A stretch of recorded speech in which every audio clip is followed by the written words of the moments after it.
Hi, everyone. This is Michael Conan representing the TooMedToo's Star Wars Network. We've got your fix. And this is TooMedToo's Bacta Tank.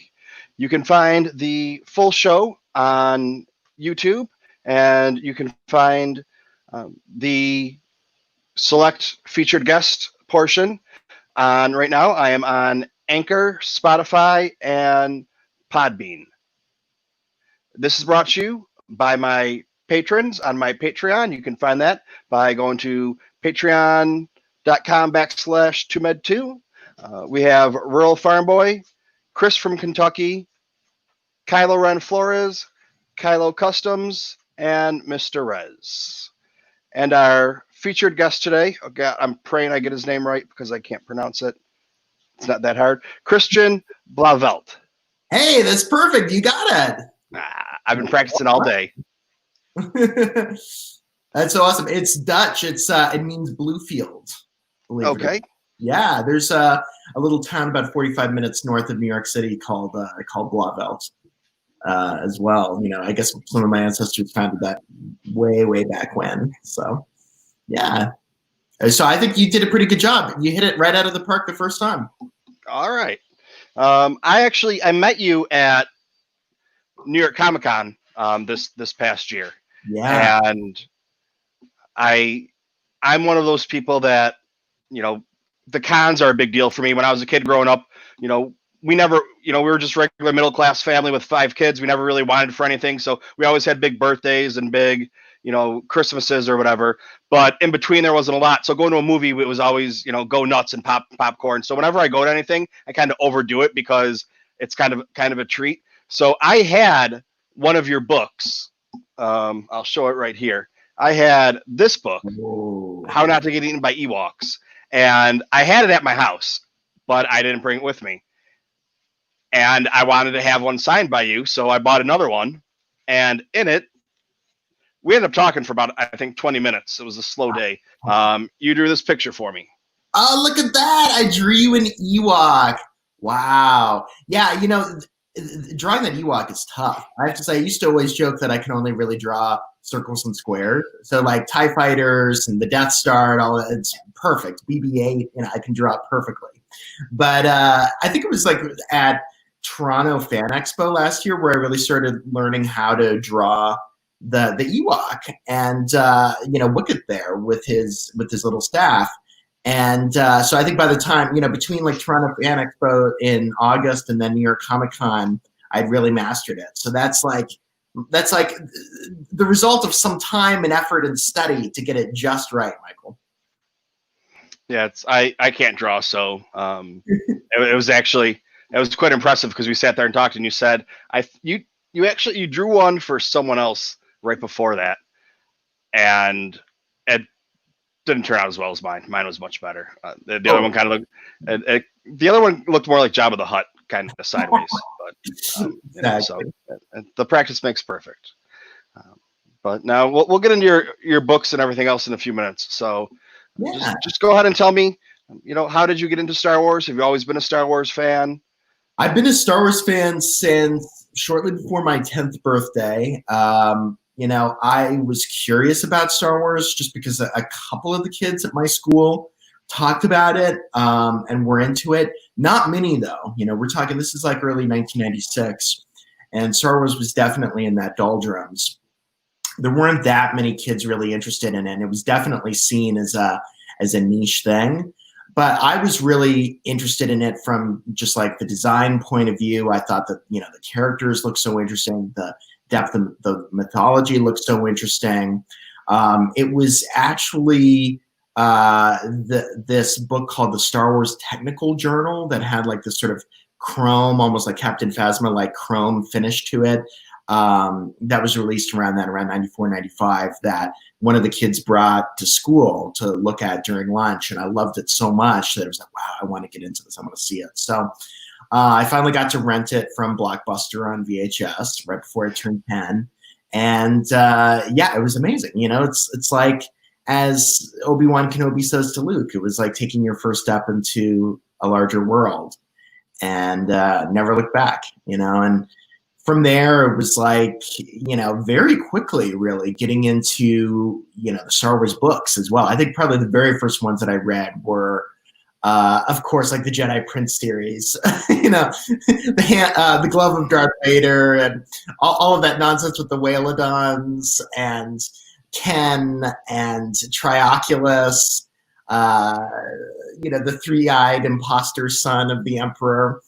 And then there's the real three-eyed son of the Emperor, Triclops. Part of me likes to think that that's actually Rey's father, and as after the revelations of Rise of Skywalker. That'd be really funny. But yeah, no, I mean, for me, the books, the publishing were a part of Star Wars very quickly, and I just getting into like all the Bantam books and then Del Rey. I mean, the adult novels I got into pretty quickly. I'd say that the Mike Stackpole and Aaron Alston X-Wing books were kind of my gateway drug.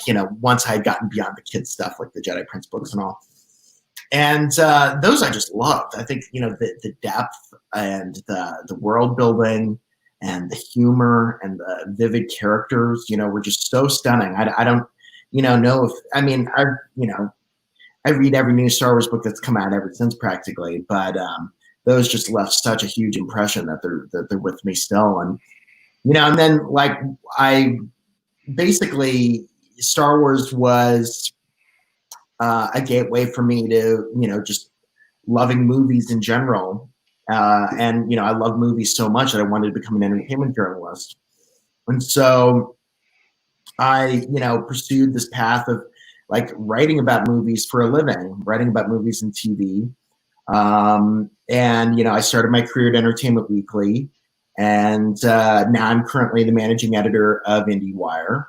And while I was at Entertainment Weekly, I covered Star Wars a lot, and that was another doldrums for Star Wars, really, because it was 5 years after Revenge of the Sith, and all that we really had at that point was the Clone Wars, which I loved.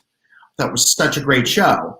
And but I was the only one interested in covering it at EW. Like nobody else covered it. And it's so funny because like now like EW covers Star Wars so much, but it was like only after the sale to Disney, did that become a thing. But no, I did weekly recaps of the Clone Wars and really just dug into it in such a big way. And that actually caused me to become friends with some people at Lucasfilm. And fast forward a few years, I actually started writing some books for them. Started with a book called Star Wars Made Easy, and which was really fun. Really utilized my background as a journalist to come up with sort of an introductory guide for people who were trying to look to how to get into Star Wars for the first time. Just like how I had to put myself in the shoes of someone like getting into Star Wars for the first time, just like I was when I was like almost 10 and I was getting into it for the first time. That's such a fun experience when you know that, hey, you've got all of this to discover ahead of you. So and then writing the Be More books and How Not to Get Eaten by Ewoks, and now the one that's out this week, Use the Force, which is a fun kids book. It's been a real journey, but I love playing in the sandbox of the Star Wars galaxy.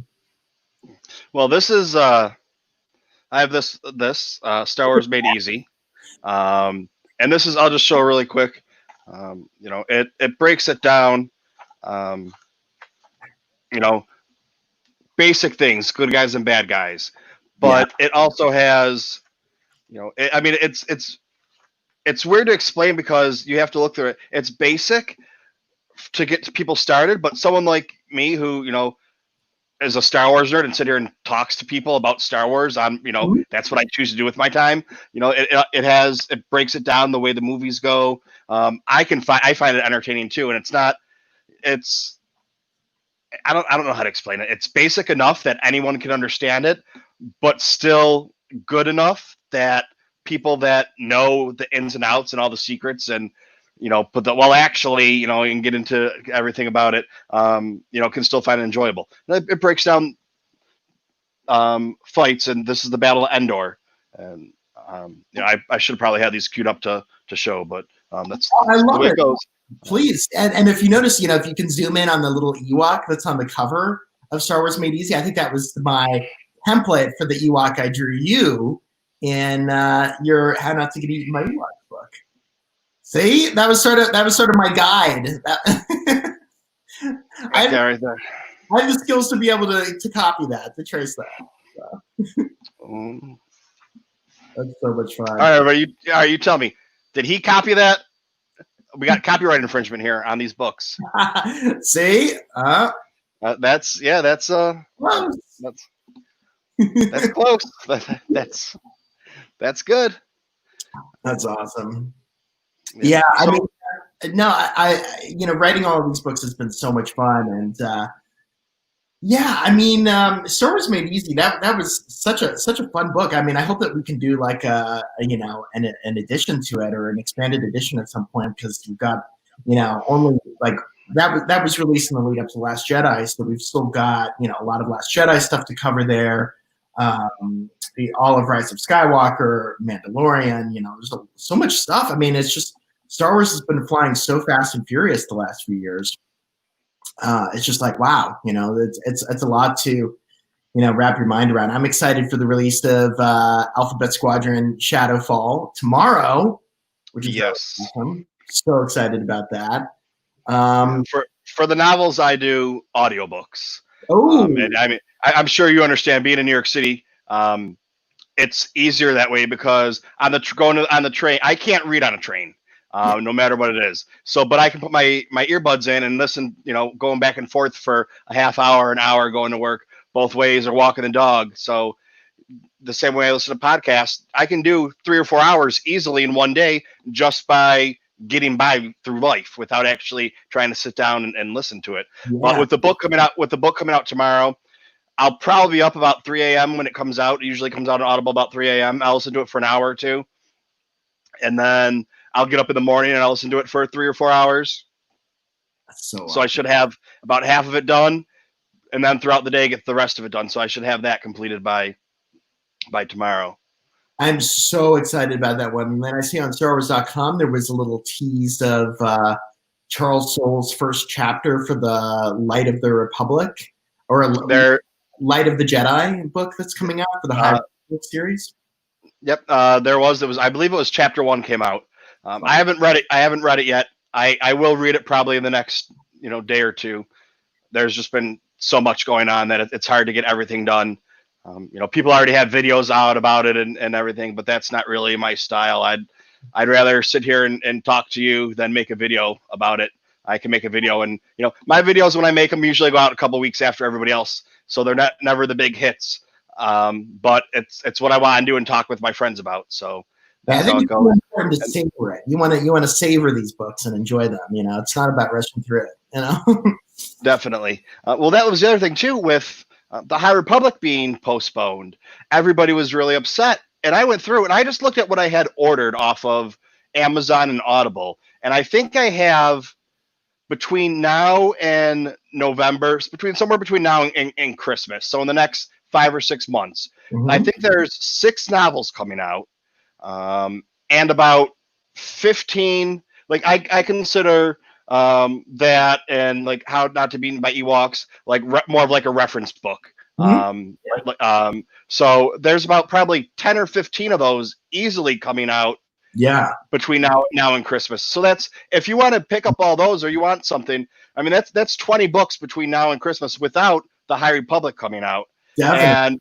And that doesn't even include some of the other things I have ordered, which are like how to build origami or whatever, which I'll never build the origami, but I like to collect Star Wars books. I have a 7 by 4 foot bookshelf, which is almost full of all Star Wars books.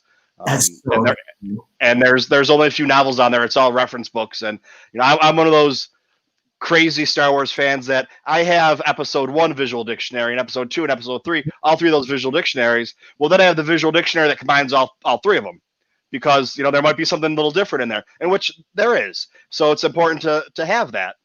And I'll, instead of looking up something on Wikipedia or knowing the answer, I'll sit there and I'll do my own term paper in my head, pulling out all these books and making myself have a reason to have them, and go through and be like, well, here's the answer, even though we already knew it, but here it is in print 3 different ways, or this one it says it's not right, but these other 3 say they do, so let's discuss it.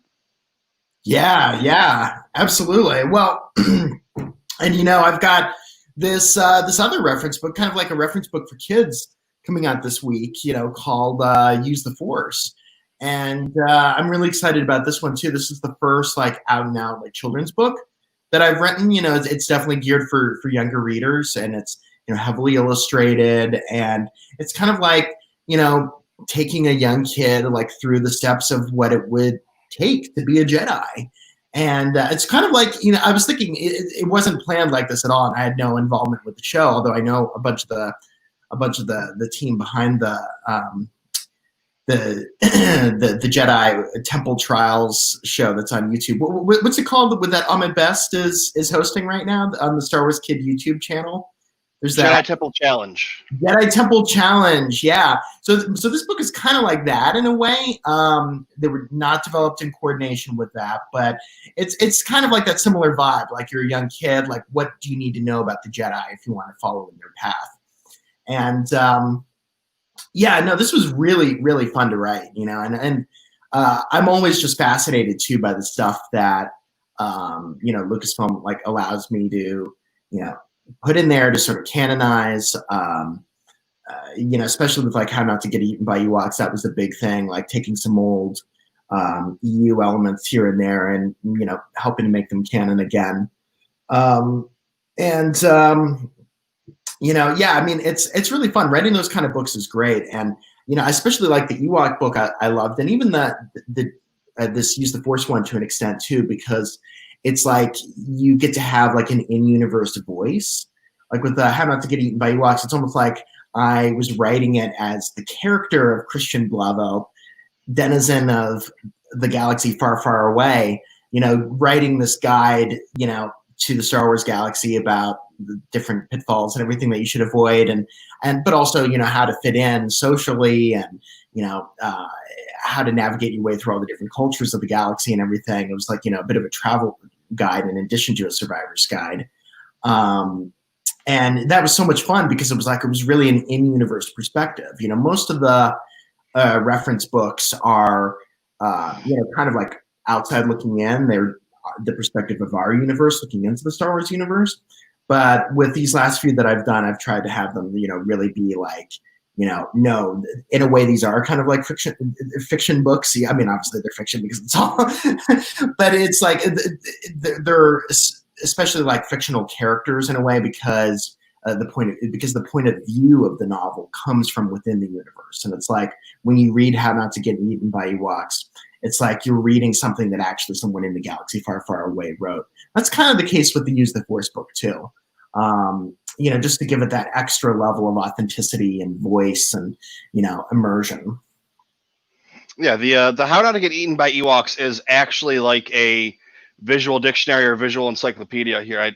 I can show you real quick. It breaks it down for you and has it where it's showing smugglers, and these are these criminals use swagger in their sticky situations, and it talks about things like that. So it's more of a visual dictionary than or an encyclopedia than a storybook, but it follows through with the story because it tells you a little bit about Han Solo and what's happening and things like that. Now let me pull this up here. I do have a few pictures of.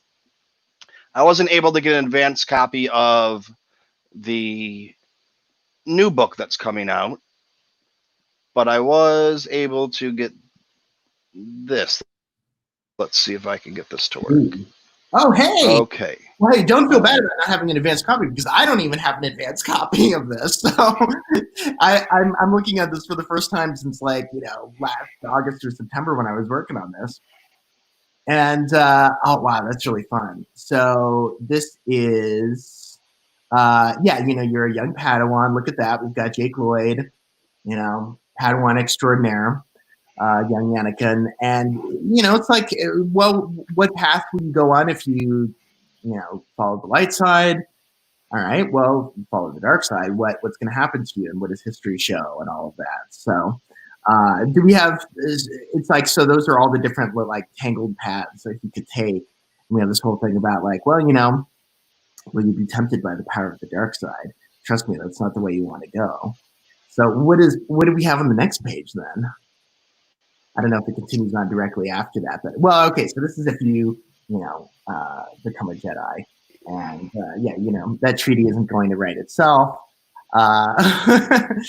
Yeah, it's so funny. Oh my God. I mean, you know, it's I think one of my favorite of the Star Wars novels for adults back in the day was Yoda Dark Rendezvous, because it was almost like sort of like a Harry Potter for the Jedi in a way. It was like, how do you, go through life at the Jedi Temple on Coruscant, and how do you, train, with different masters and learn to acquire different skills. And there hasn't been as much like in the new canon that really addresses all of that. I mean, there's like the Younglings arc on Clone Wars, like season 5.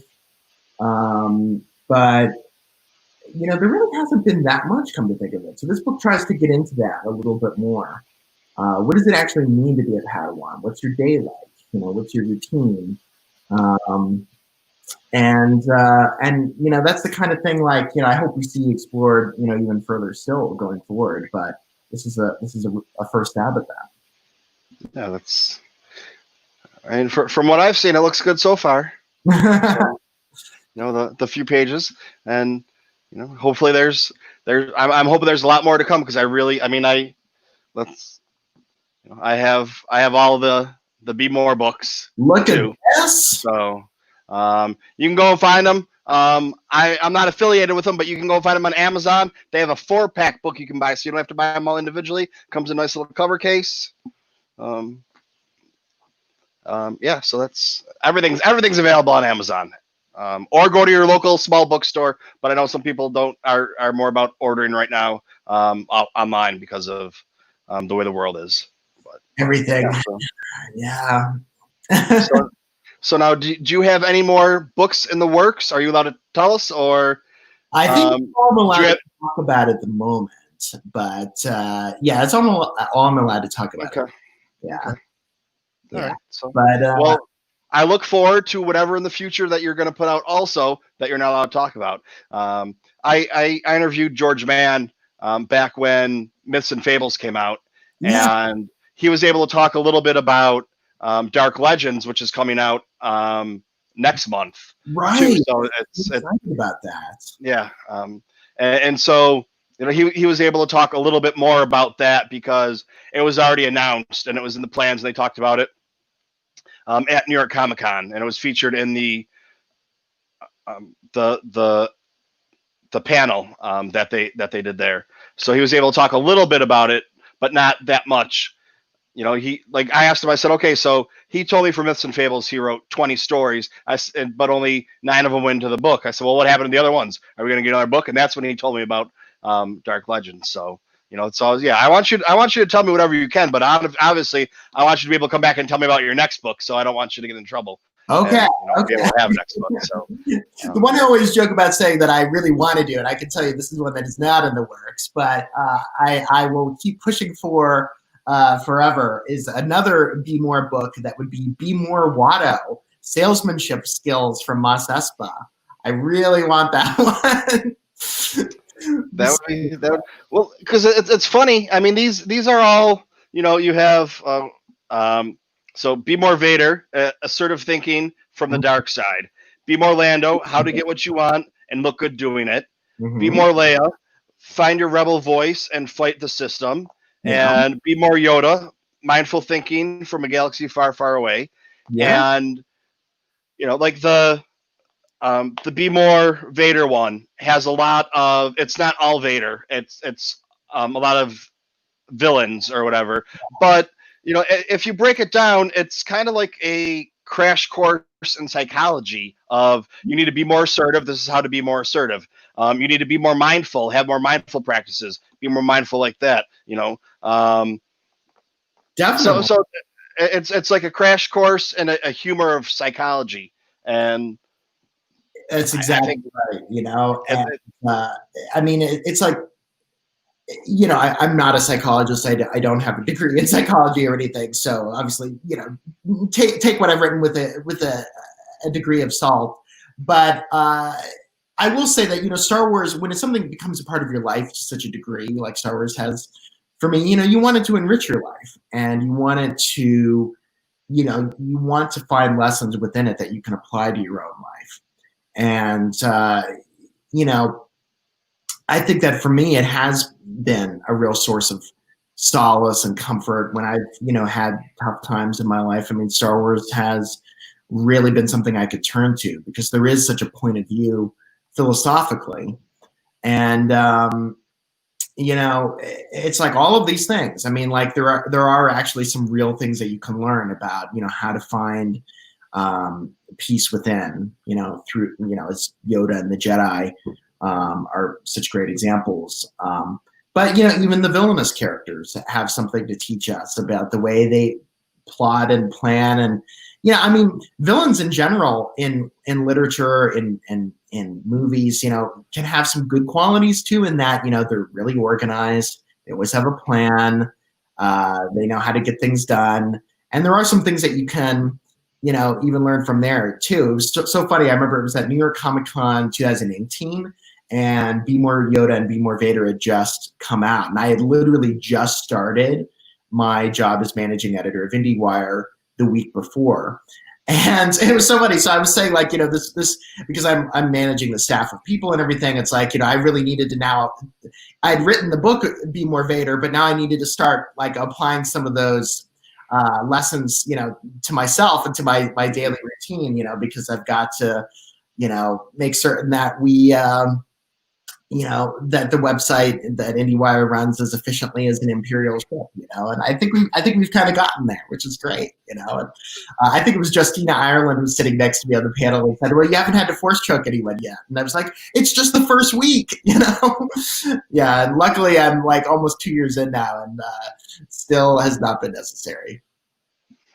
Yeah, I remember seeing that panel. I wasn't at the panel, but I saw the panel on YouTube. So yeah. YouTube is a great thing you can find anything on there. You can find me talking to you on there. So, now you were born after the original trilogy. Yes.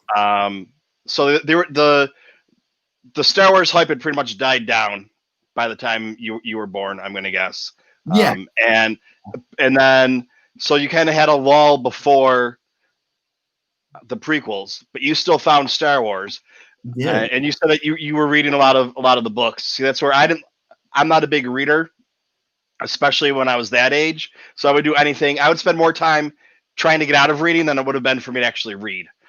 So I wasn't a lot into Legends. But I mean, now I've read all of the new era canon novels. The only one I haven't read so far is Canobite, but it's on my list.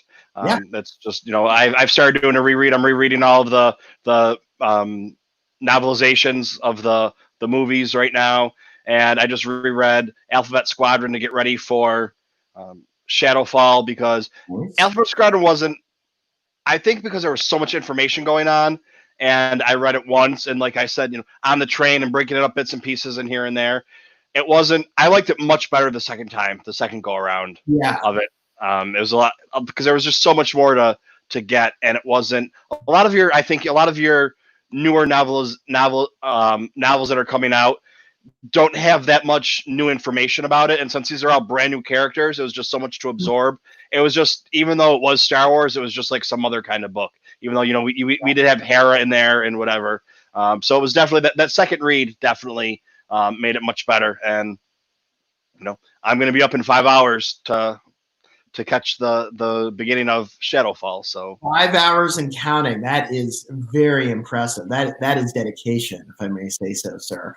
And yeah, I mean, I totally agree. I think, Alexander Freed is such a gifted writer and really knows how to craft these very complex narratives, with that kind of sneak up on you. Like, I remember when I was first reading his Battlefront Twilight Company book, it's like, wow, what is this that I'm reading? For a while, it's like, this is so not what I expected. This is so different for Star Wars. This is like this little civil war on this backwater planet, and then it just keeps spiraling outward and outward and getting bigger and bigger. Its scope keeps getting bigger, and No, I was blown away by that book, and Alphabet Squadron too. I mean, I really love, like, if you never read Michael, any of the X-Wing books back in the day, I mean, Alphabet Squadron does a pretty good job of sort of capturing that feel.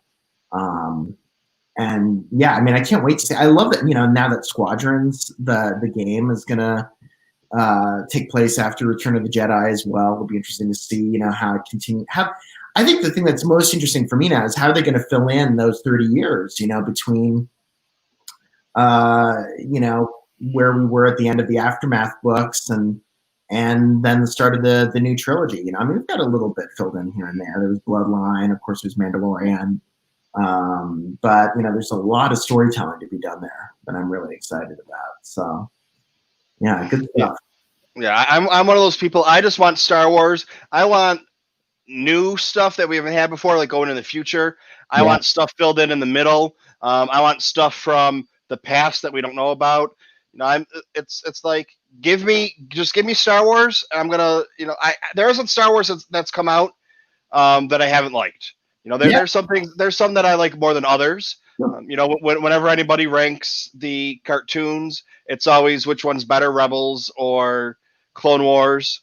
In my opinion on that, just because I'm going to give it, I think Rebels is the better show. I think the Clone Wars, with the last season, with the Siege of Mandalore, that was the best arc out of all of the Clone Wars. And even with the last season, there's some parts that people really didn't like or thought they were kind of filler. And it's like, well, no, if you actually look at it, they teach you things about, with the sisters. A lot of people thought those were throwaway episodes. I don't. I think those are important because they teach you about, how civilians or people just thought about the Jedi. Yeah, they're these great saviors, but then, these girls' parents get killed and the Jedi tell them, well, that's the choice I had to make, and the Force made me do it. So that's the way it's supposed to be. Well, of course you're going to hate them then. And, Ahsoka having to defend them and knowing that she's defending the Jedi because she knows inherently they're good, but there's just some flaws in what's happened to them. And that's kind of what we see, as it goes on. And that's why it's going to be interesting with High Republic. Is this before they really started to turn? Are they still, the Knights of the Round Table, the Knights in Shining Armor that are, that we have that are, good and pure, like the Jedi are supposed to be?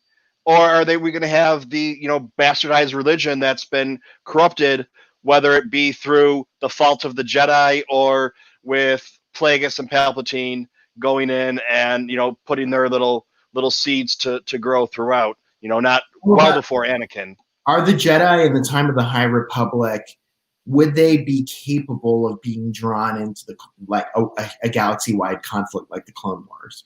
And that's the thing, like the fact that the Jedi wage that war, that they get drawn into it, that they become generals and relinquish their role as peacekeepers, they play right into the hands of the Sith. And if they had not gotten drawn into that, they would not have been able. It would have been much harder to defeat them, to wipe them out with Order 66 ultimately. And yeah, it'll be interesting to see. Does that mean that the Jedi we'll see in this High Republic times 200 years earlier, are they going to be really that different? And we know that there's going to be some major kind of threat that they have to face, and what form will that take exactly? But I think you're so right about those episodes with the Martez sisters and Clone Wars, because that was something that, even way back when I was at EW, and would interview Dave Filoni, he would talk about a lot. He would talk about, well, how does the galaxy actually view the Jedi? We think that they're all that because, they're the focus of the stories that we love in Star Wars. But, to most people in the galaxy, they would have really no idea who the Jedi are. Most would never even see one in the course of their entire lives. And they just seem kind of like this shadowy sect in a way that, just is involved in galactic affairs, but that doesn't really have a lot of day-to-day relevance for ordinary people. And so you could see how there would actually be some resentment there toward them, and I think that what those episodes get at very well is the sense that they've definitely left behind some collateral damage. The Jedi have, and what is it? What kind of reckoning do they have to have for that? So and those episodes also, they were written by Charles Murray, who's fantastic. Read for Sons of Anarchy back in the day. He's such a good writer. I recommend that you all follow him on Twitter as well. Just great stuff. I love those last episodes of Clone Wars. I do agree that Rebels is a tighter show. It's better structured overall. But I'm still catching up on Resistance season 2. Did you finish Resistance? Yeah, I watched it when it came out, and I went into the mindset of it was enjoyable. Yeah. Like, when I go to watch a TV show, I can tell if something's good or if it's a good show or a bad show. Just because it's a bad show doesn't mean I don't enjoy it. No, not at all. I know one of your other things that you do is you do a lot of television critiques, or you have a book out about I don't know if the critiques is the right thing, but you do a lot of like television reviews, and you have another book that's out about, or coming out soon, about what to watch and when to watch it. And I looked over the synopsis of it really quick. You could probably explain it better, but it's like, if you're in this kind of mood, watch this show, and if you want to be in this mood, watch this. Is that kind of how it's going? Yeah, absolutely. I think it comes out in October, and so I was one of 10 authors who I think a lot of whom have film and TV journalism backgrounds, and we each took a chapter of about 95 to 105 TV shows. Mine, I think, had 95, and it was about, the chapter that I wrote up was about like what to watch when you want to learn something. So, these are all shows that have some kind of educational element to them. They don't have to be just documentary series, although there are a lot of documentary series that I wrote up in there. But dramas as well that really have something that can that you can learn from. And that was really fun, I have to say. I mean, that is a lot of what I do, just in my day job for IndieWire, and just as an entertainment journalist, writing about film and TV beyond Star Wars, certainly. And it's now more than ever, I'm really glad that DK is doing this book, because so there are 10 of us. It's like we average around 100 entries per author, so it's like 1,000 shows that are featured in this. And it's like, wow, there is more to watch now than ever. There's so many options, so many streaming platforms, and so much, it's like, where do you begin? What do you, how do you know what you even want to watch? It's like you spend so much time deciding what show to watch. You spend more time deciding than you do actually watching. So this book should try to make that a little bit easier for you, I think, and just like help you to hone in like exactly on, no, I want to watch this because I want to learn something. No, I want to watch this because I want to check my brain out. I want to watch this because it's escapist, or it'll take me back in time or forward in time or something. So it's really fun, and I mean, I'm glad that DK is moving into the space. I certainly had a lot of fun writing it, and I discovered some interesting shows, that I may not have even watched otherwise if I hadn't been, assigned some to watch here. So no, it's good. I'm thank you for bringing that up. Well, I can't tell you how many times my girlfriend and I will sit there trying to find something to watch, and I'm looking through Netflix, and I go through, and it's 5-10, like literally without exaggeration, 5-10 minutes, and I can't find anything because I'm trying to find something that I want that I know she's going to want to watch. So I give I give her the remote, and then she's trying to find something, and then she's and then while I'm looking, I get a message on my phone, so I stop looking, and it's like, hey, what are you doing? The same thing. So a half hour, 45 minutes goes by, and it's like, well, we could have been halfway through a movie by now if we would just put something on. But and that's what's also good about some of the shows that do autoplay. I had Encore for Outlander, and Outlander, the show finished, and some other show came on, and I was like, I don't know what this is. I would have never picked it to put it on from the description or watching it, but this show is amazing, and I binged it in the 2 seasons in one day, and then I made my girlfriend watch it, and she's like, "I'm not going to watch it." I was like, "No, you need to watch." I'm like, You're watching the first episode. I'm putting it on, and then if you don't want to watch it after that, that's fine." And she was like, "Okay." And then she binged the whole thing too, and she never watches anything I want to. I tried to get her to watch Sons of Anarchy for a couple seasons, and she wouldn't watch it.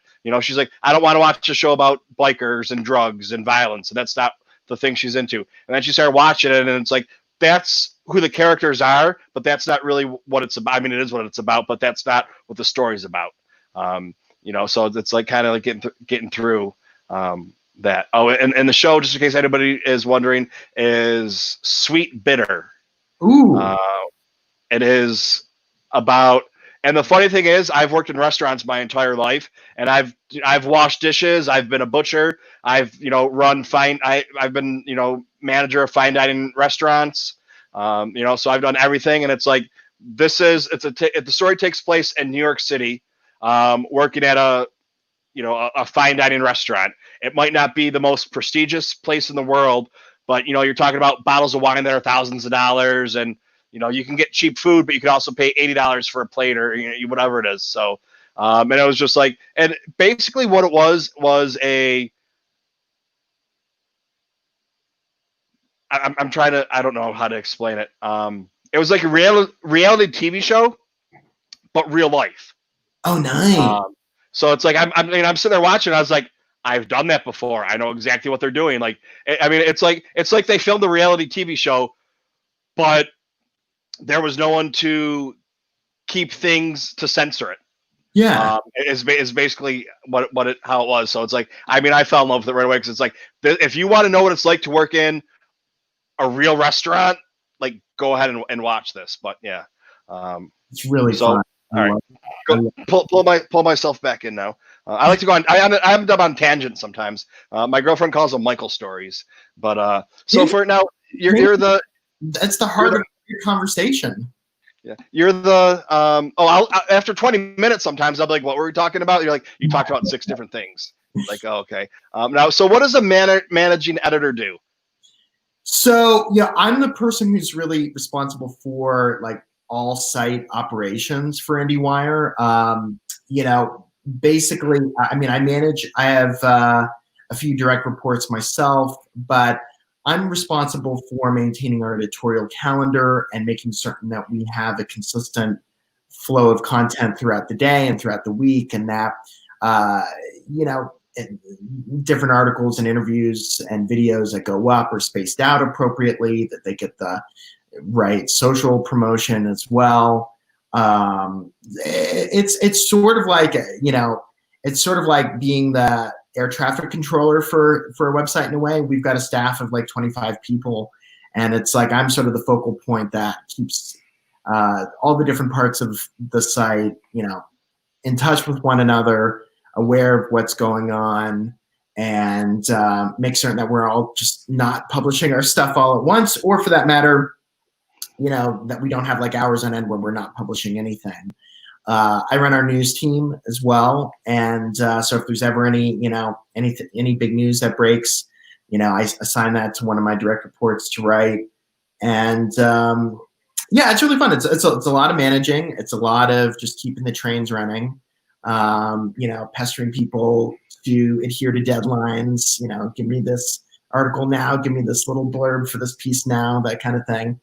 But it's fun. It keeps me busy. It sure keeps me engaged every day. And I have to say, I love our staff so much. I remember like when I started back in October of 2018, like within like 3 days, I was like, wow, you know what? I love the staff. I love these people, and I really fit in here. And that's a great feeling. That's a really wonderful thing. And I have to say, I've felt that way ever since. It's an incredibly talented group of people we work with, and we've grown a lot. I mean, our traffic at IndieWire has grown tremendously. We've continued to do really, really well here during the pandemic, and even though there hasn't been like a ton of film or TV news to cover during all this, since all the movies have been pushed back, that were going to be released, and so many productions have been shut down. There's still always something to to write about. I mean, I've never, at no point during the last few months have I thought, oh, there's nothing to write about. There's nothing that we can, get up on the site. No, there's always something to write about, So no, it's been really fun. I can't believe it. It's been like 20 months that I've been on the job. Well, I guess 21 months. So like October will be 2 years. So, but yeah, haven't had to rely on those be more Vader principles yet. All of my colleagues are the best. So that's definitely good. There was a question in here. Okay. This is well, it came in when we were talking about the High Republic and what we were thinking. Oh. Will some of the Jedi go to the dark side? Ooh. And what do you think on that? And then wow. branching off of that too, we know that the Niles. Well, I guess I can leave that up there for anybody that's stopping in. The Niles, I believe that's what they're called, right? The Niles. They're like coming from like nihilists. We've only got a little bit of information about them so far. I haven't read the first chapter. There might be more in there that I don't know about. So, people might know more about in the last couple hours than I do. So, like we know that Dooku was the 20th Jedi to leave to leave the Jedi Order. So you have like Revan in there who left, who went to the dark side, but like Dooku left, but he went to the dark side, but they didn't know he went to the dark side. The other Jedi just left; they didn't go to the dark side. So that will be interesting to see if any of them went into the dark side. Yeah. Then I think. Well, and the fact that this is set, 200 years before the prequels, that's really interesting because that means that none of the Jedi know that the Sith have survived and are out there, through the rule of two. So they're not going to be a part of the story, at least we think. I don't really see how they would fit into it. But yeah, will we get to know many more of those other Jedi who left? I think that was one of the things. Like, there's a segment, like a couple pages of my Use the Force book, where I delve a little bit into the history of the Jedi, and I think they allowed me to keep all this in about like the events that first created the Sith, which were called the 100-Year Darkness, when all of these Jedi turned to the dark side and left the Jedi Order and founded the Sith. And that was like thousands of years ago, and it was called the 100-Year Darkness. And I love that. I mean, that was something that I think was first spelled out in an EU book, way back when. But that's something that there's that's still kind of part of the canon now, or at least is being canonized now. Yeah, I mean, it's like, how many of those 20 Jedi were part of that initial group that founded the Sith?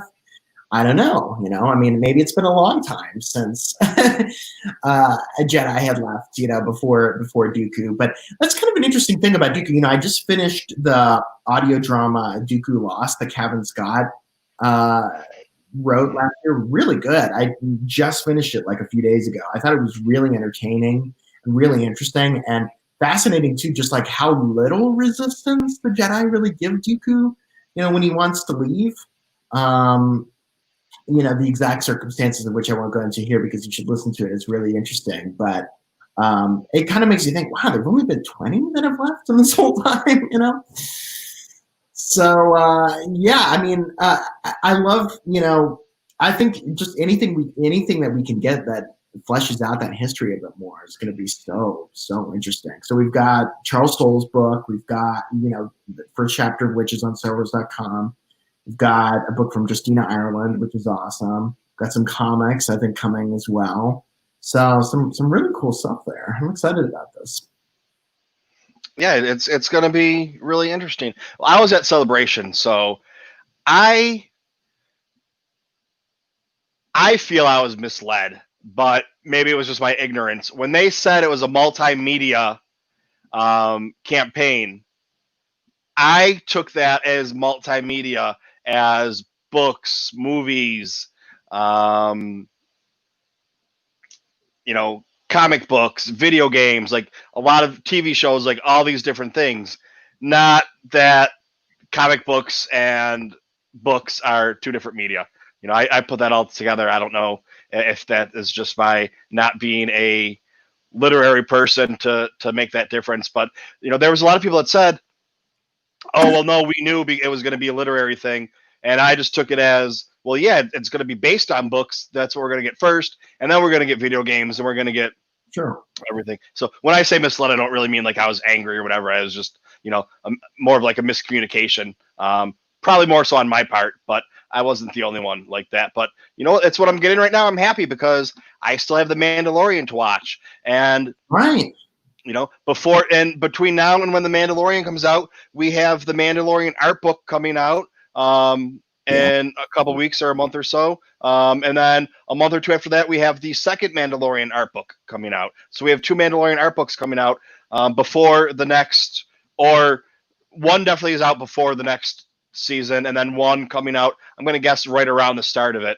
I'd have to look and check and see the exact dates, but it's just, I mean, there's so much. And then, obviously there was an article that came out that there's, my sources say they're trying to tie things together. Well, of course you're going to try and tie things together when you're talking about the same time frame. I don't think, and we may find out in, the High Republic, some vision someone has about 20 years in the future that, correlates to something that's happening now or something that happened in the movies. But I don't think it's going to, really be tied into that. It might be kind of more of a vague thing where, with these, it would make sense that, you have someone doing a cameo for another show or a spinoff, or people say, like Frasier was on Cheers and then he got his own TV show. And, who would have thought that this guy who, is smarter than everybody else and annoys everybody, that everybody likes but doesn't really like but still loves them, is going to get a show that's one of the most popular shows in the 90s for 10 years. And it's just, I mean, obviously somebody did, but and because it was such a good show. And that's why what's going to happen with The Mandalorian. And we're hearing rumors of a lot of people coming in, and a lot of characters coming in, and I think it's going to be to set up other shows, whether they're live action or we've had rumors, or they come from a reliable source that Rebels, there's going to be like and they've changed a little bit because they're saying this is what we've heard, this is what we know, and then this is what we think it's going to be. But we have a cartoon coming out in between, that's coming out in the next year or so, I believe, and it's going to be in between the Clone Wars and Rebels. Wow. And now that was a couple months ago, and now it's supposedly going to be like the Bad Batch, or what the Bad Batch become after the Clone Wars. And then you have another show that's going to be about Ahsoka after Rebels. So there, there's 3 or 4 different cartoons or shows in the works. So from people that I'm not going to bet my house on it, or my life savings, but I'm going to tell you I believe it's going to happen. Coming from a source. I mean, I don't have a reputation to stake on it, but I stake my reputation that I believe these people is all I should say. And then we have the Mandalorian, and how are they going to tie in? I don't really know if you can tie in the Cassian Andor series or Obi-Wan into that show very much, but the other shows you can do. What I've said I want to see is kind of like Netflix did with the Marvel shows, or the Marvel shows that were on Netflix. That mixed reviews. I liked them. I found them enjoyable. Yeah. Maybe not the best TV like The Mandalorian, but it was still, like I said earlier, I want to be entertained. If it can be trash, and if I like it, it's entertaining. That's fine. Whatever you can do. It might not win an awards, but that's fine. And I want to see them do something like that but I want to see them do it with Solo, and I want to see a season or 2 of Chewie and Han, and a season or 2 of Bounty Hunters, and a season or 2 of Enfys Nest, and a season or 2 of Red Sun, or whatever they decide to do, and you get a character here and there that kind of makes a cameo really quick, or a name's mentioned, or whatever, because they're all in the same. I know it's a huge galaxy, but they're all on Tatooine. It's all tied together, and that's how we're gonna make right here. That's how make Solo 2 happen. It doesn't have to be a movie. Give me. It doesn't have to be. Give me 2 or 3 years of straight TV shows. 8 episodes a month off, 8 episodes a month off. That's your 4 shows. That covers your year. Then season 2, and then season 3 on the third year. They all come together, and whether it's one then movie in however they do it. I'm not going to even say like, oh, put it in the theaters then, because then anybody that didn't watch the TV shows is going to be lost once they can kind of figure it out. But I mean, do something like that, and that if it's the same caliber as the Mandalorian, and it's using the same technology. They have the technology now, so they can make such a good show without having to spend all the money. I want to know how much of that $100,000 that the Mandalorian spent on their first season was for the volume and for all this new technology. Now, if they have it, it's only going to be $50 million to make the second season, or whatever it is, and then they can let all these other shows now have that technology, because nothing's and I know this because I've watched all the docuseries. Nothing's proprietary. They just took a bunch of stuff and said, we can make this fit together, and now we have this great stuff. And it's going to make, like you were saying, the TV that we have now and stuff we can watch now is better than it's ever been before. Oh yeah. And I think part of that is because you would have never been able to get Sons of Anarchy or Outlander or anything else on regular a cable television station, or like what people, Walking Dead or Breaking Bad, like all these shows that were on HBO or Cinematic, whatever they're on. You never get them before on a regular TV show, and now everybody's doing their own little thing. So, but now the TV's good. Now it's going to get even better, because instead of having to have crappy CGI or spending all the money to fill a stadium with extras, they just go boom, hit a couple buttons, and they have it there for you, and you can't even tell. It's such a technical innovation, it's so impressive. And yeah, I mean, I hope that it does get to the point where we just have like some new live action Star Wars like every week practically. I know that that's like, for on CBS All Access, that's what they're really hoping to do for Star Trek going forward, that basically they have like some new episode of a Star Trek show every single week. And there's been a bit of a delay here, obviously, because of the shutdown, the production shutdown, all over. But I actually see that in a way as just an opportunity for Star Wars to, really make certain that the scripts are in the best possible position that they could be in. A lot of people were, kind of upset about the delay for the Obi-Wan Kenobi show with Ewan McGregor, but I think that the attitude that he expressed was exactly, what we should want to hear, which is that, he thought it was already good what they had, in terms of the stories and the direction, the scripts. He wanted to make them even that much better, and that's fantastic. You want to just like make it as good as it possibly can be. You don't want to just rush something out there. So yeah, I'm excited. I had not heard any of that about like some of those other animated shows and everything that you say you've heard about, which is pretty awesome. I'm excited to see as much of it as I can. Well, I hope there weren't spoilers for you. I mean, it's still all rumors, but they're rumors that come from a believable source. And then there was something in here. What was it? Yeah, the rumor is, so the show in between Clone Wars and Rebels is going to be about the Bad Batch. So the Bad Batch, I don't know their name. The Bad Batch, so we have the Bad Batch, and we didn't really know who the Bad Batch were. We knew a little bit, but there's a comic book or something of Clone Force 99, I think. Yeah.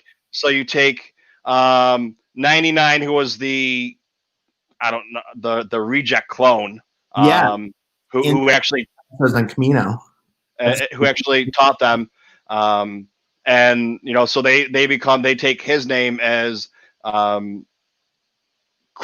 whatever it is, and if you look at them, they're shaped the same way that the Bad Batch would be. So I mean, that might be what happens. Did they? I mean, it's just like that's something that sit there and talk about for hours. With did the Bad Batch, do they have chips? Did after 66, did they go to want to kill Jedi? Right. Why didn't they go kill Jedi? Or did they, and we just don't have we don't know their stories yet? Yeah. And, or did they, the chips were put in when they were, we know from, the chips were put in when they were still embryos or still, but before they were born. So they grew up with, when they were born or hatched or whatever you want to call it, cloned. Well, not cloned, but they had the chips implanted in them. So did they already know that there was something wrong with them? Or was it after they were born they knew something was wrong with them? Did the chips not take with them? So, I mean, there's so many things and so many more stories. I mean, you could sit there and tell books worth and comic books and cartoons worth of just that story right there. And some people don't care about clones. Well, that's fine, because you know what, you have the Mandalorian to watch and you have this to watch and you have everything else to watch. I'm just thinking about that because I know a lot of people are like, oh yeah, I think the clone arc should have maybe been 3, not 4, but we got 4. That's what we got. Yeah. So it's not my story to tell. Somebody else decided to tell the story. They decided somebody else. I think they told the Michael story, but you know what? So what? They told the Michael story. We got to deal with it because it's their story to tell. But I mean, there's just so much, like you said, Resistance. And that's my tangent. I went off and I always come back after a while. I liked Resistance, and it was kind of corny. It was geared to a much younger demographic than Clone Wars or Rebels. But if you can't watch a TV show that's made for a 10-year-old and go in the mindset of it's made for a 10-year-old and be upset because you're an adult and it's too childish for you, well, I think the problem's with you, not the cartoon. Yeah. But I don't want to harp on those people, even though they always seem to come up whenever I talk. But so yeah, I mean, there's just so much coming on, and we can get so much, and everything's gonna happen. Vader Girl, thanks for stopping by. Vader's Girl, I'm sorry. Vader's Girl.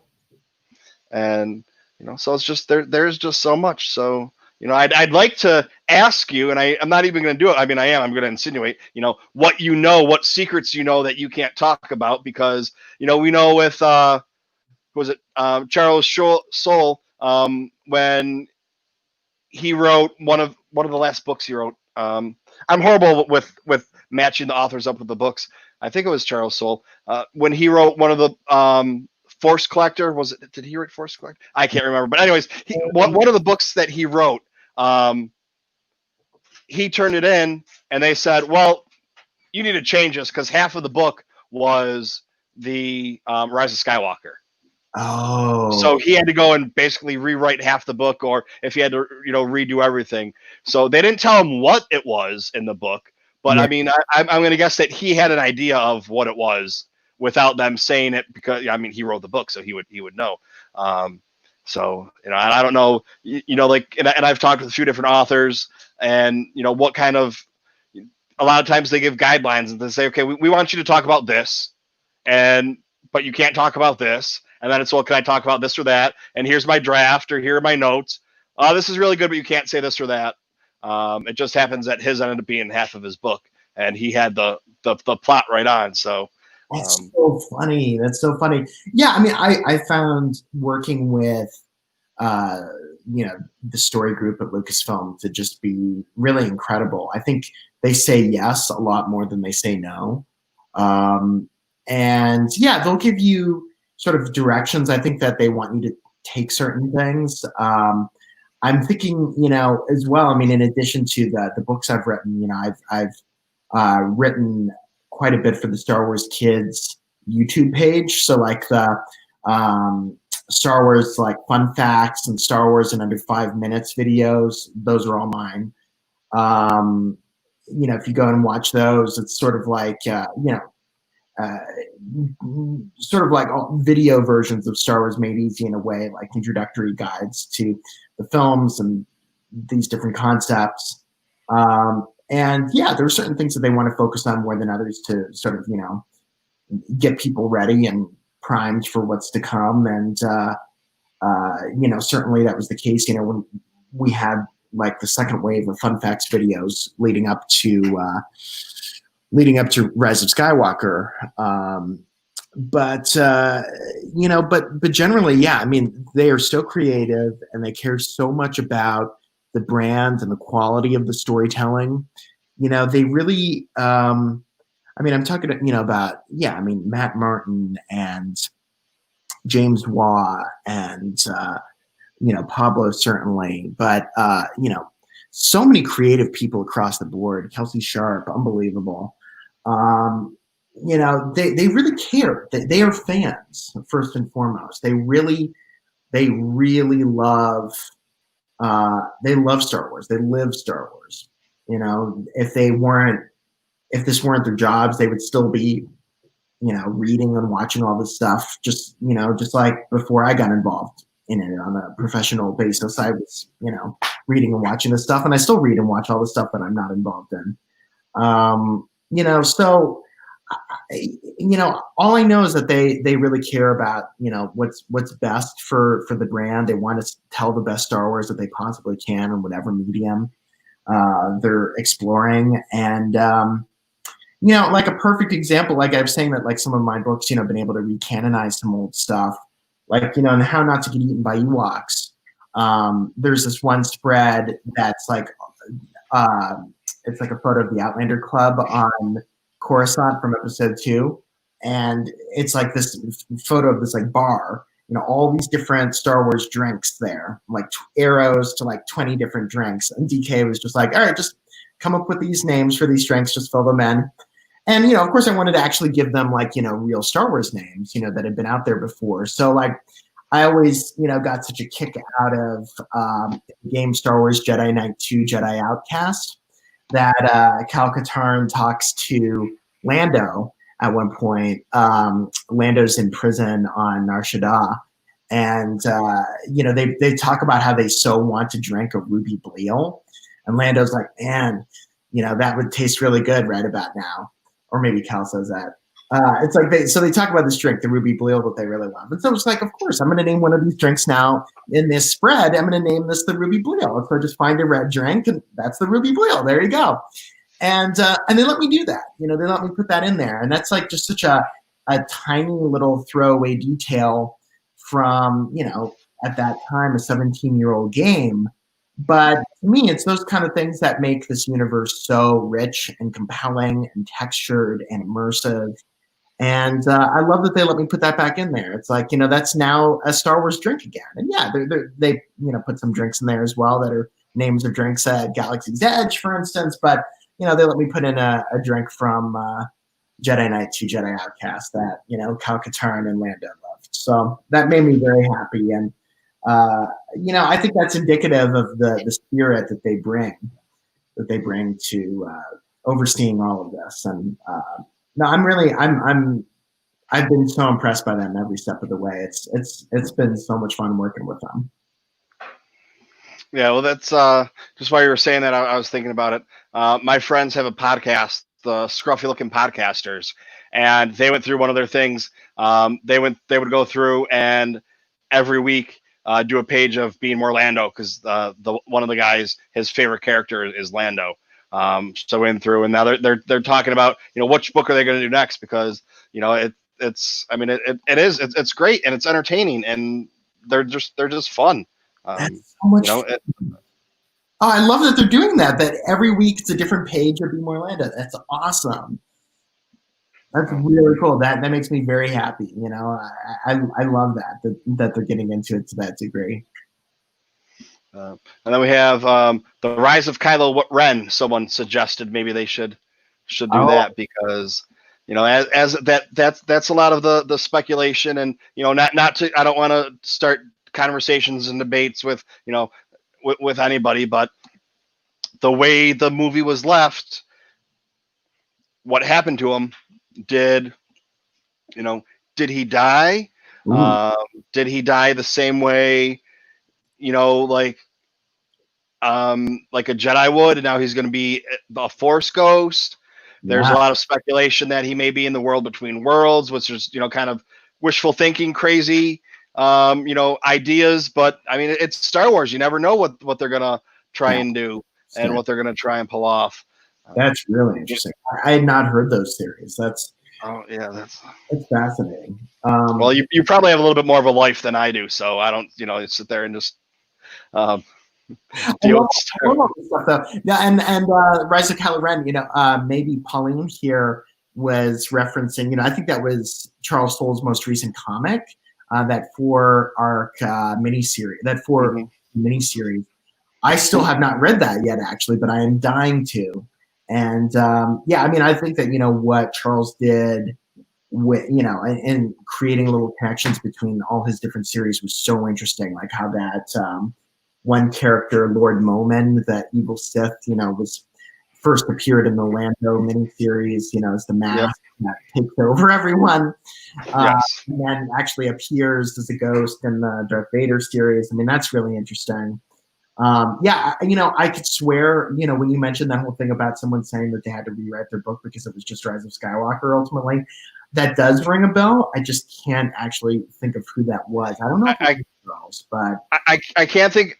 For some reason, I want to say that name, but I yeah. could be 100% incorrect on that. Like there's no reason I'm saying that. I just for some reason I just think that that's what it was, but I could be completely off with that. And there was something else on here for you.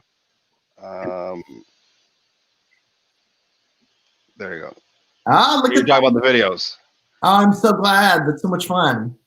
Are those the one where they're all like BB-8 bodies? No, though that is Star Wars Rollout, Okay. which I was not involved with. That's really fun. But yeah, if you go to the it's Star Wars Galaxy of Adventures Fun Facts. So Okay. 40 of those videos, and those are like each one will be on a different topic. Like here's 90 seconds on lightsabers, or on Okay. Yeah. Star Wars, or it's sort of like they were connected more to the Galaxy of Adventures shorts that were more narrative based, but you know, uh, but these were more like topical, just taking different, subjects and like just kind of lasering in on them. And then I also did the Star Wars in under 5 minutes videos, which were basically recaps of the films. And we also recapped Resistance as well, which was really fun. Resistance season 1 to get people ready for season 2. But yeah, I mean, and it's on that Star Wars Kids YouTube channel where they now have that Jedi Temple Challenge show, which is really fun, which I do think is kind of like a corollary, though unplanned, to my Use the Force book. So, yeah, no, I mean, but those guys are great. I mean, the people who are involved in like shaping the stories of Star Wars, I mean, they really know that they care. I mean, they really they love this stuff. They're fans. You know, they want it to be the best that it can be. Yeah. Well, that's with Jedi Temple Challenge.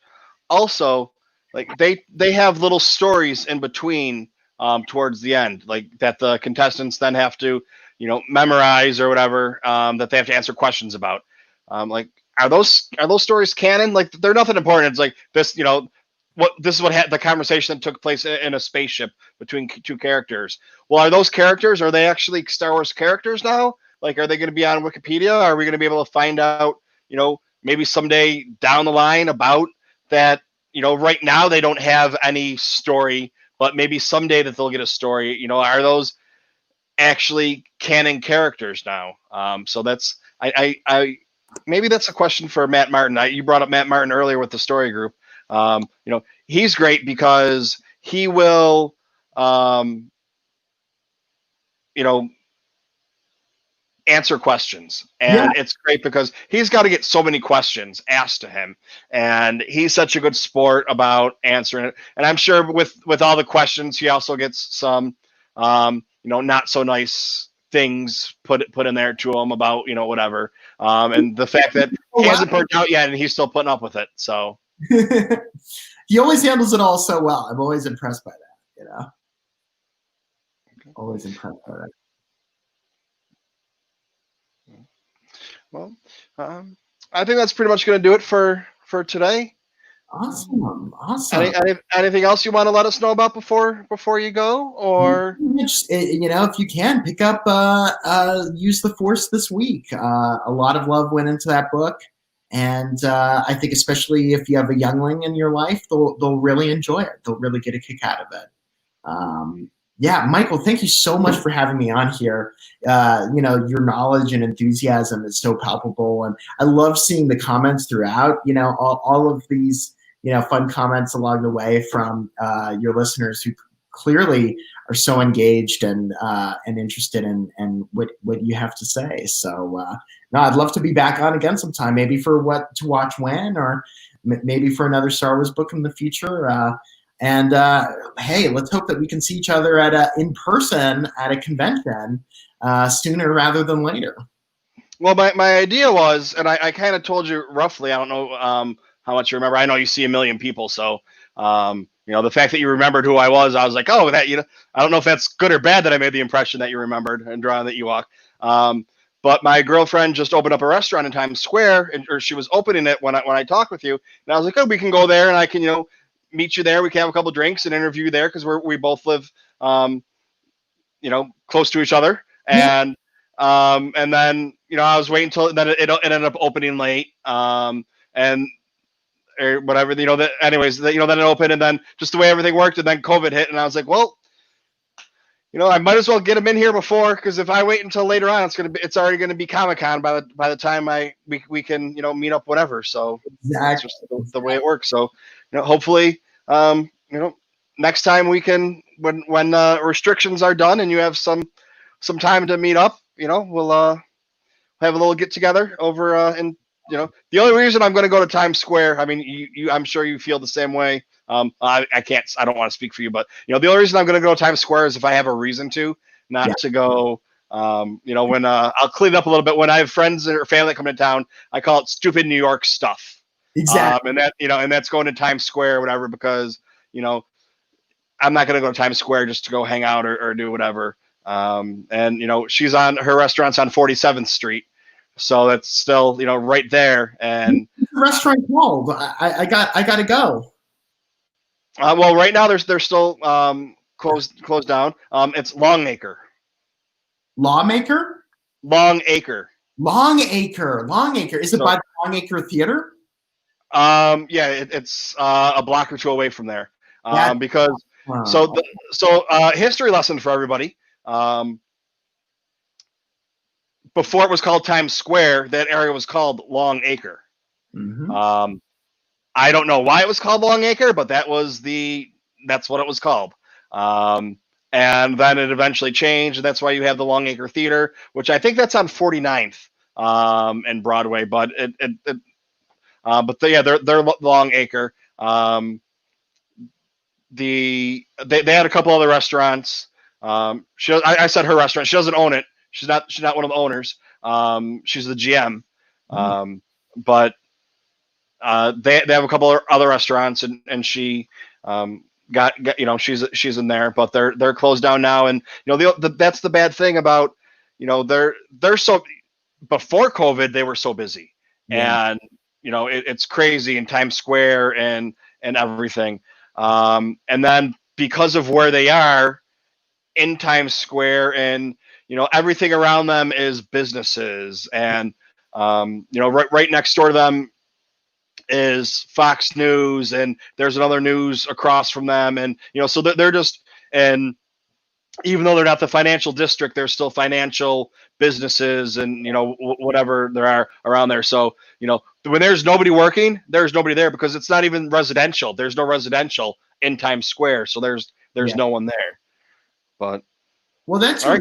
So Longacre, I'm going to keep that in mind for when it reopens. That sounds great. And I will. We're Twitter friends, so when it reopens, I'll let you know.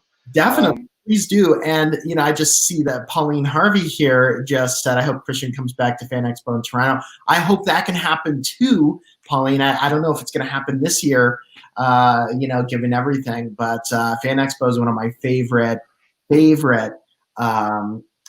cons of all. I think it's so much fun, and yet it's a little bit more manageable than New York Comic Con or San Diego.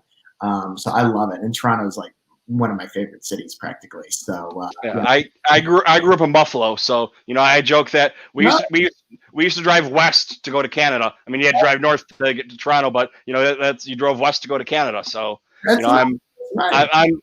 I'm one of those Canadian Americans, or as close as you can get. I mean, if you walk out of my parents' house, you're 5 minutes from Lake Erie. So that's Yeah, how a close great I was to Canada growing up. I So love this. Yeah, you've got Pauline, you got Vader's Girl, you've got Mr. Rez, you've got Hollow Chronicles. Look at this. This is pretty great. So no, thank you so much to everyone who tuned in and listened to me here tonight. And Mike, thanks so much for having me on. It's been such a pleasure. okay, well, I'm honored to have you. So going from great conversation and a budding artist. My art skills could use a little work, I think, but yeah, it's a beginning. It's a beginning, and you were there at the beginning. You got to see it. So, thank you so much, my friends. Take care, and to everyone listening, may the force be with you. All right. Thank you very much. I very much appreciate it, and I will see you hopefully sometime soon. We can have a beer together. Well, I'll be having a Coke, but I'll buy you a beer. All right. Thank you, Thank sir. you very much. Bye. All right, everyone. So that was Christian Blauvelt. I knew his name. I just have to. The last name messes me up because I always think I'm going to mispronounce it, and even though it's Dutch, I try and make it French, and I can't speak French, so it doesn't really matter anyways. But yeah, so there it is. And while I was looking at it, I forgot to bring up I was going to say recently won an award. Well, it was actually 2016. He was named the Cablefax Magazine Overachievers Under 30 list in media. He worked for the BBC Culture and won awards for. He's got a bunch of awards on there. I guess since I started, I might as well list them. Best Culture website, he won an award from Webby's People's Voice. He won a second Webby's Award in 2018 for Best Art and Culture, Social Media. It's just one of those things. It's, like he was saying, the people that are creating right now Star Wars are the true fans. They're not people that are just hired as directors to make a movie or part of the franchise, and that's who now you have writing all of these books, that I got here. And just generally a nice guy, and talking with him for, whatever it was, 20 minutes or a half hour at Comic-Con. And it was funny because he had just done a panel, or they were doing panels all week. And, you got to think about it, to sit there and just sign books. I mean, I don't know. I think it would have to be tiring after, all day doing panels and talking to people and coming back and doing this and wanting to go, walk around and do things. I mean, I think,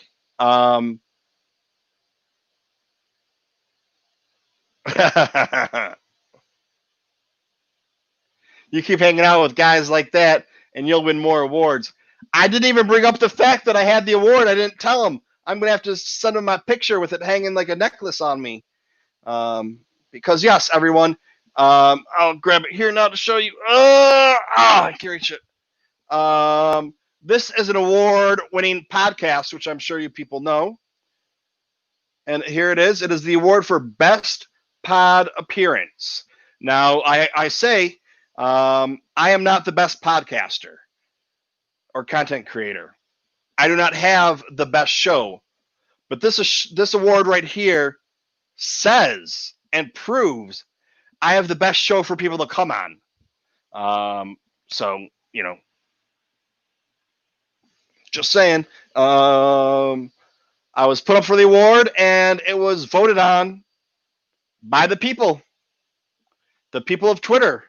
It was a close race between myself and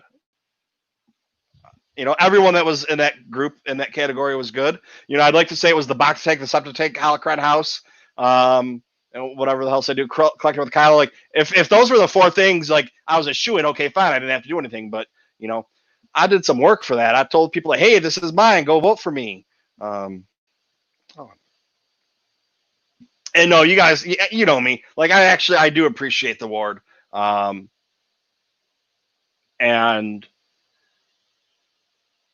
I'm humbled by it. Of course, I'm going to joke around and say, well, of course I won it because I'm the best, and I'm like Brett the Hitman Hart of content creating and podcast. The best there is, the best there was, and the best there ever will be. But no, I really do appreciate it, and the fact that even just to be nominated for it was great. But all right, so here we go. Anybody want to chat? I know a lot of times I throw up the link and let you come on and ask questions towards the end, but we just kept talking, and it was going good. And that's one of the best things where you're sitting there talking, and I could have talked for a while longer, and he seemed like he could have talked for a while longer, but he did have to go. Like when I talked to him, I said, you give me as much time as you can. I try to keep mine under 2 hours. I'd like to have you here for, a half hour, an hour, or however long you can be. Just let me know when you need to take off and you need to go. And sometimes, I'm going to talk to you guys for a few minutes, and I might open up a few things. And then the next thing you know, somebody hops on when I'm getting ready to come off. I mean, I'm talking for another hour about whatever it's going to be. Where was that?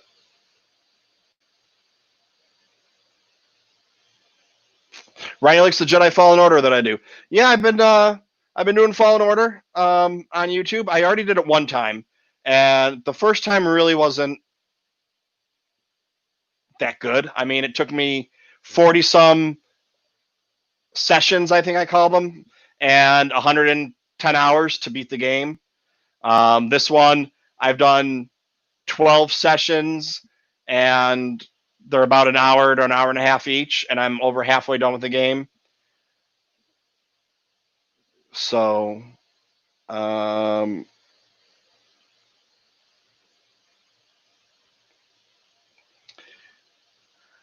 Hasbro announcement today. Was there an announcement? I know that they were doing something special today, but I don't know that there was an announcement. What was the announcement? Andy, if that is Andy.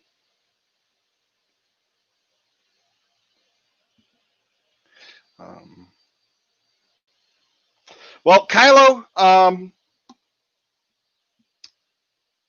he's on the network. He's got his show with me. Collecting with Kylo. The show's still there for whenever he makes it back on and is healthy. There's going to be some episodes done without him. I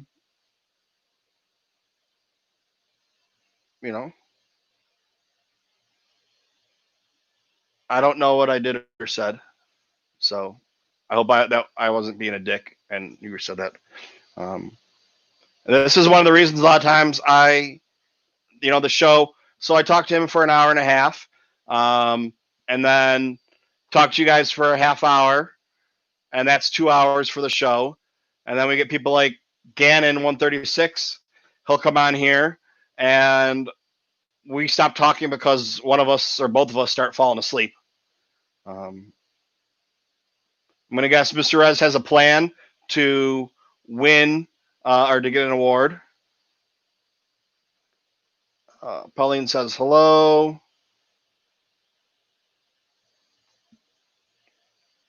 Yeah, so the Holocron House, we go through.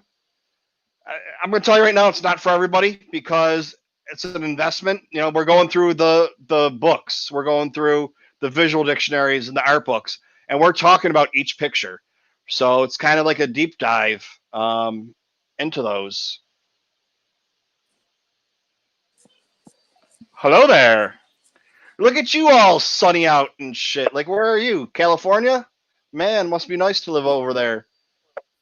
Just north of Oregon. Yeah. So tell me about the Do you? Hasbro Pulse announcement because the only thing today, um, I got a new video game, and well, I got really quick before we start talking about this, I'm gonna tell you my whole life story for the last day or two. So I was like, I'm gonna start playing Battlefront 2. I never played it before, so I downloaded it and didn't realize how big it was and how long it took to download. Um, Wake up! So while I downloaded it, I decided to get another game that I played today, Kingdom something or other, and it was a really fun game. But I played it for about 2 hours till I learned how to do anything. So yeah, I really didn't do much today, Twitter wise and everything else. I was just reading books, listening to books, and I listened to the Hollow Chronicles. So shut up and talk to me about some gifts. Well, first of all, can you hear me okay? I'm doing this kind of in a weird place with my Wi-Fi. Am I coming through okay? Yeah, you're good, dude. Okay. Hasbro announced the third and final wave of their 40th anniversary figures, and it wasn't anything crazy. It's kind of using the same ones that they've put out before, but putting them in a packaging that has the 40th anniversary logo in the top corner. So that was a little disappointing. Wasn't anything new or crazy as far as like new characters or new molds or anything like that, but it was all very vanilla. I didn't. It was like, oh, okay. I kind of yawned my way through that part. The vintage collection, they're coming out with a carbon freezing chamber playset for the 3 3/4 size figures, the vintage collection. And when I heard that, I got excited because that's different, that's new, that involves some creativity. But then when I saw the pictures, I was again kind of let down by it because it was pretty sparse. Like the old vintage play sets with cardboard behind them were cooler looking. I mean, this is just my opinion, so I don't want to speak for everybody, but I like the idea that they were going to try and do a play set that really hadn't been done before. Um, but it's pretty. I don't know. I guess the way I would describe it is it's kind of wimpy. There's not a lot there, and it comes in two separate um, boxes. So to get a complete set, you have to buy both sides of the play set, and I don't know. There was potential there, but for $50, I think I'm going to pass on it. Yeah, The I did one, see. go ahead. No, go ahead. No, go ahead. You go ahead. No, I was you. going to say, the one thing that has me hyped a little bit is that they announced a new HasLab project. So hyped that he gets up and leaves. Okay. Oh yeah, I'm listening. I got my ears on. This is important. I'm doing something important for you, buddy. Are you going to the bathroom? No, dude. I would have put my picture up for that. Yeah, I've seen some people forget to turn off their camera on their Zoom calls in this COVID time, and it gets a little embarrassing for them. But no, they announced the new HasLab project, which for me, I'm a little excited about. They didn't announce what they're going to be doing, but the HasLab project, they've only done one, and it was Jabba's sail barge, and that turned out incredible. I was fortunate enough to get in on that, and I'm super impressed with the sail barge. So, you know, there's talk that it could be a Razor's Crest ship, or I don't know, but it's gonna be something probably significant, probably something that's not gonna be cheap either. And the way they did it last time was that if they got 5,000 pre-orders, they'll go ahead and move ahead with it. And between the initial American pre-order session, and then they opened it up for limited numbers in Europe, I think they ended up getting upwards around over 7,000 pre-orders. So it met their goal. And if they do that again, I think they'll seeing how successful and how excellent the sail barge turned out. I think whatever goal that they have, as a baseline number amount of pre-orders, I think they'll be able to get it pretty easily based on previous success. Do you have any hope or want that you might want it to be, Michael? I hadn't heard that. I really didn't pay attention to it because I just figured that it was the regular. Hasbro's been doing a Friday live stream, and they don't do anything for it. So I just figured that this was going to be the same. I didn't know anything was coming out, and I saw a little bit on Twitter. I saw people joking about the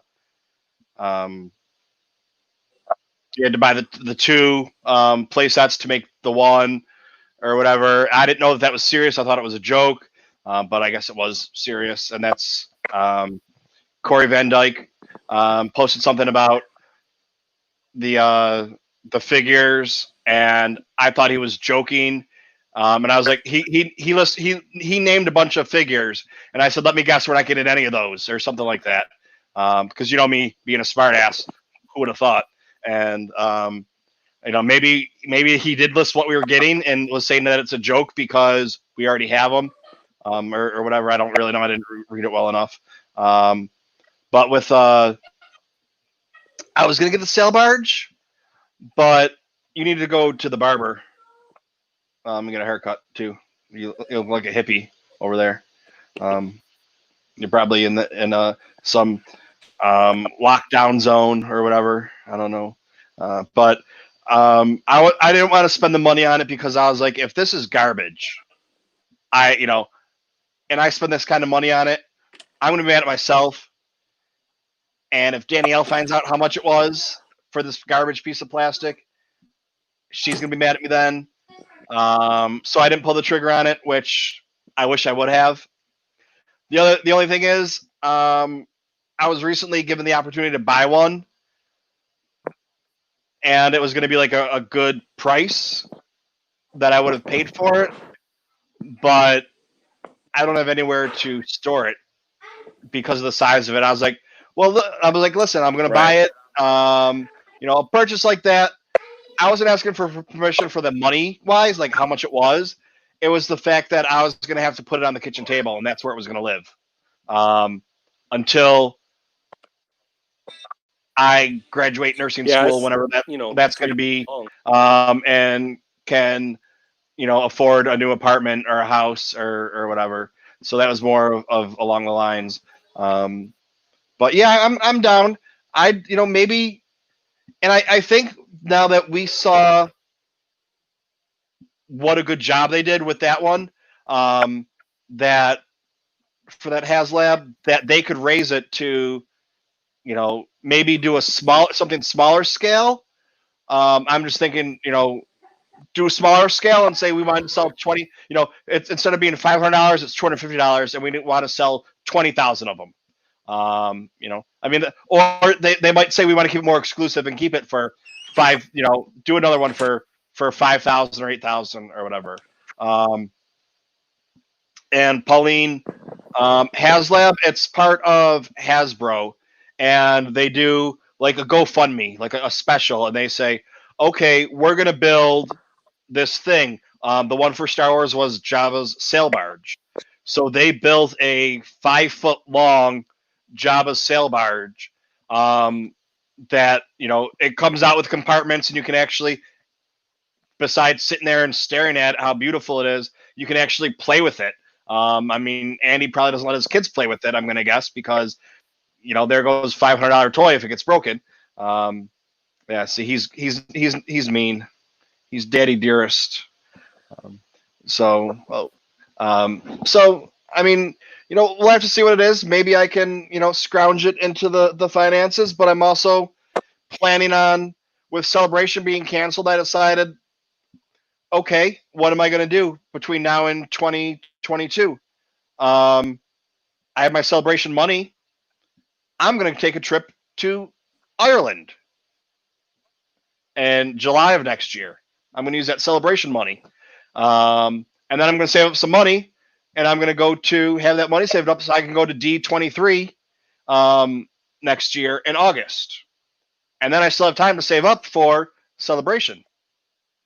So it's kind of why don't you come out to Funko Pop headquarters in Everett, Washington? that's a possibility. So I think it's possible. Hey, all right. So I was gonna yeah, my man. connection's pretty bad, so I'm gonna head out. Well, hang on. Give me a minute while you're still here. We're gonna play a little game. Oh, Pauline, I hope that explained it to you. If not, I'll explain it to you a little better. I just want before Andy goes. This game. Oh, this connection's really bad. Somebody help Andy out. I guess we're gonna lose Andy probably. And we lost him. All right, somebody help me out here. We got to play a game.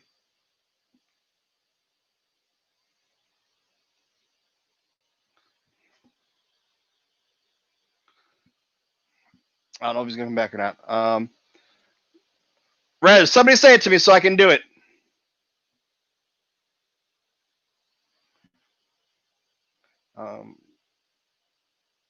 Yeah, we lost him. Pauline's new here.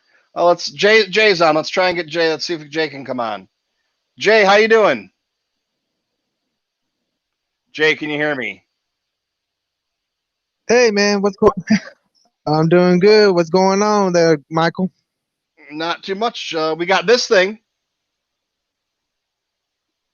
I need a little help here. I'm here, buddy. Oh, okay. I can't actually see that, man.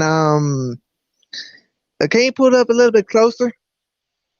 It's taking up my entire head. It's taking up the entire screen right now. It's just a box. I don't know what that is. What's in the box? I mean, it's a box. Could be anything. I don't know. This came from Andy today. That's why I was trying to open it while he was on. I got nothing, man. I was trying to open it while he was on. His connection's not that good right now, but so I almost removed myself. Let's go. All right, so we got the box thing going on here.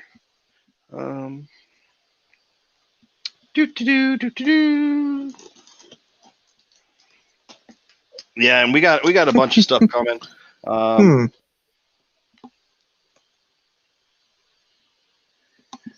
So how many boxes you got, Michael? Well, to open today, I have a lot of things to open. It just happens that I probably have about 15 books that came in the last week. And I'm not going to open them all today because I want to have some stuff saved for as things go on. But let's see what's in this box. What's in the box? We have. What's in the box, Michael? Darth Another Vader. Funko Pop, Darth Vader, I bet. The first Funko Pop ever made. Number 1. It looked like a baby Darth Vader on the package. Yeah, they kind of. Put this Bosch on there for you. Oh yeah, yeah. So these were the that's on episode 6. These were the original Funkos. Camera, come on. Darth Vader, Yogi, Hank Solo, Princess Leia. I guess they do call her Leia. Yeah. You got a Stormtrooper, Whatever. Okay, Yoda, Han How Solo, how come Princess we don't have Leia, Stormtrooper, Chewbacca, and the Greedo. yeah? How come we don't have Luke in the Kylo Customs? How come we didn't have Luke in the first set of them? But we have Yeah. right there. Another one of the originals. Princess How Leia. come what? There was no Luke. Well, I think with this one, Princess Leia. She's got the hair too. You can, yeah. she's got the hair and little buns on They there. probably did make a Luke when they made the first ones.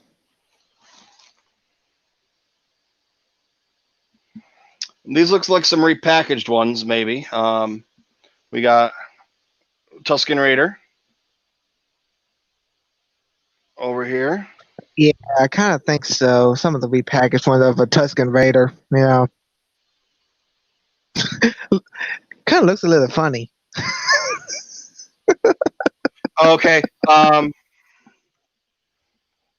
We got Andy says there was a Stormtrooper Luke and Han in the early numbers, but limited to ECCC. Okay, there was a Emerald City Comic Con, which is the Comic Con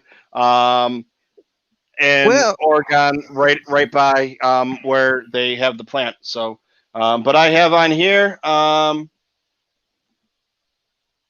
got the Tusken Raider now, and I have the Gamorrean Guard. I already had that bad boy. So. Oh yeah. Okay. Captain Rex. Nice. Oh yeah, Captain Rex from the Star Wars Rebels. Now that is something good though. I watched Star Wars Rebels whenever I had the satellite, and I want to tell you this here. Did you ever see a connection between Captain Rex and Ahsoka when they finally met for the first time in like almost 20 years? I have seen that, Rebels, yes. Speaking of Rebels, my girlfriend, Sabine.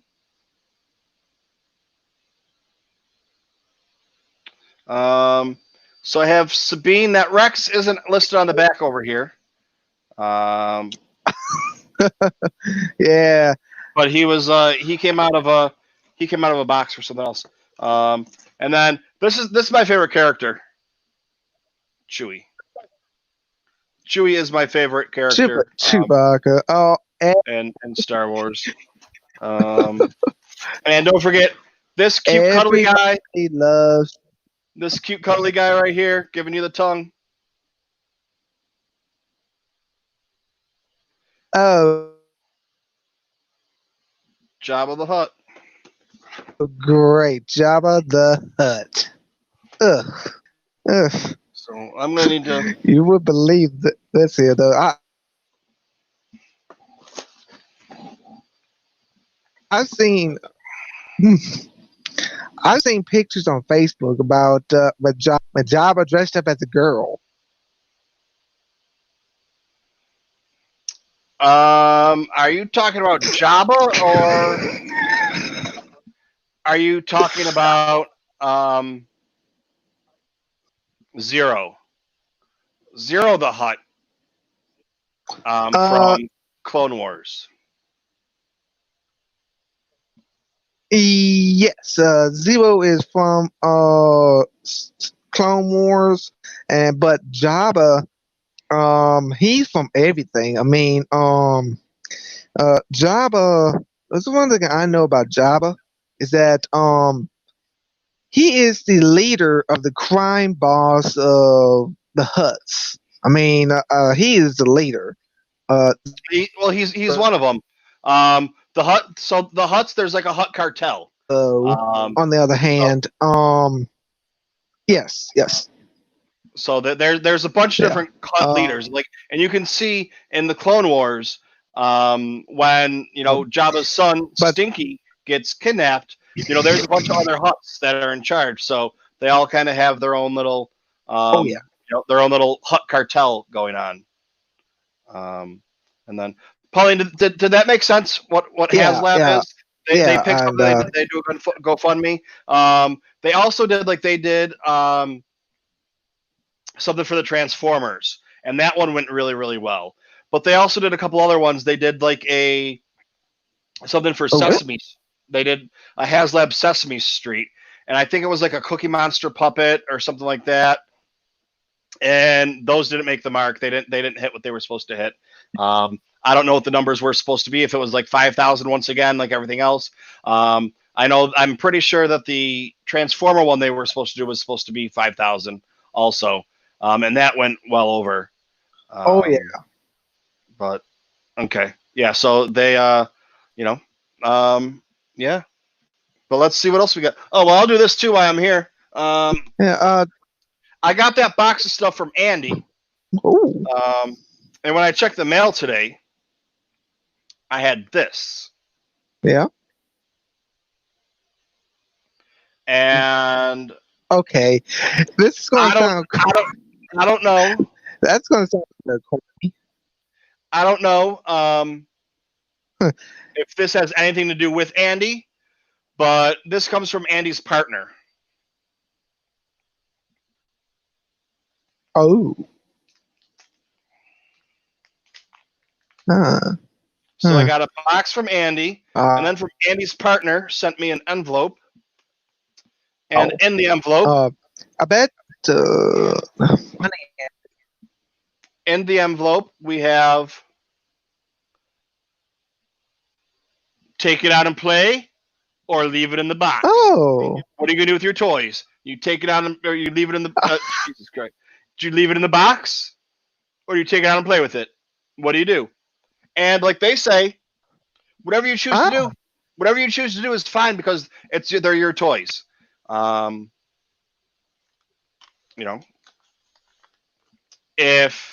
I have to agree with that. But if you want to keep it in like mint condition, if you want your house, if you want to keep it in mint condition, Mm-hmm. If you want your house to look like a department store, you can keep it in. Yep. Mm-hmm. I mean, if you want your house to look like a department store like this, leave it in the box. If you want your house to look like a Goodwill, take it out and play with it. And then also, I got something retro from them. Bam! This is the original Chronicles sticker. All right. Ooh. And the way you can tell it's the Chronicles sticker is the see, like this is a whole collecting thing. You learn these things when you're a collector. The H in the middle is made by a lightsaber, and the new ones don't have that. So we got a lot going on right there. And I have some stickers. I have some stickers to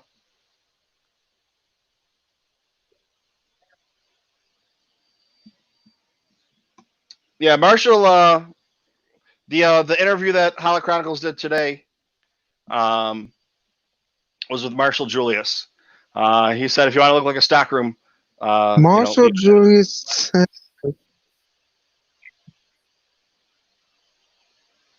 Take it out.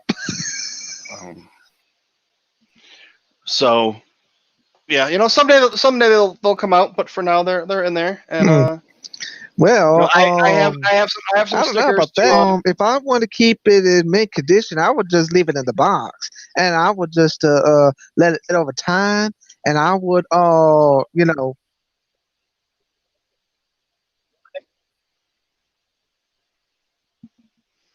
right. Well, here. Why don't we do this while we're here? I have one book back there that I wanted to open, but it is the first edition or before it was revised, I guess. And I ordered the other one too, but the other one hasn't come yet, or it's still in a box back there, and I don't know what it is. But all right, we have. What do we got, Jay?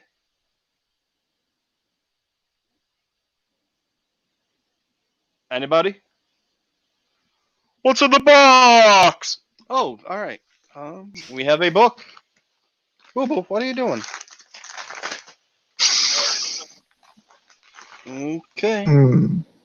It's got to be. Oh yeah, yeah. Okay, how are we doing so far? It looks to be it's a book. okay. Yeah, and you just answer your own. It looks to be okay. Nothing too bad. A little bit scratched up a little bit, but you know what? Bam! All right, here we go. I'm gonna kill you again, Jay. Okay. Andy's done talking to me, so he's gonna go take a bath now. Are you gonna take a bubble bath, Andy? Do you have Star Wars All bubble right, bath? Holla Chronicles. You have a great night, bud. You have an enjoyable bath. Take your laptop in so you can watch me and talk to me while you're bathing yourself. You know, the proper things. So, all right. So here's this book we got. Star Wars. Let's see Star here. Wars Archives. Props, costumes, models, artwork from the Star Wars. This. And you know, it starts off as that's just the first thing we got to right now. Let's see here. Darth Vader and some. Okay, and here we go. You know, Star Wars. What? Archives, props, costumes, models, artwork from the Star Wars. Oh. Let's see, how old is this book?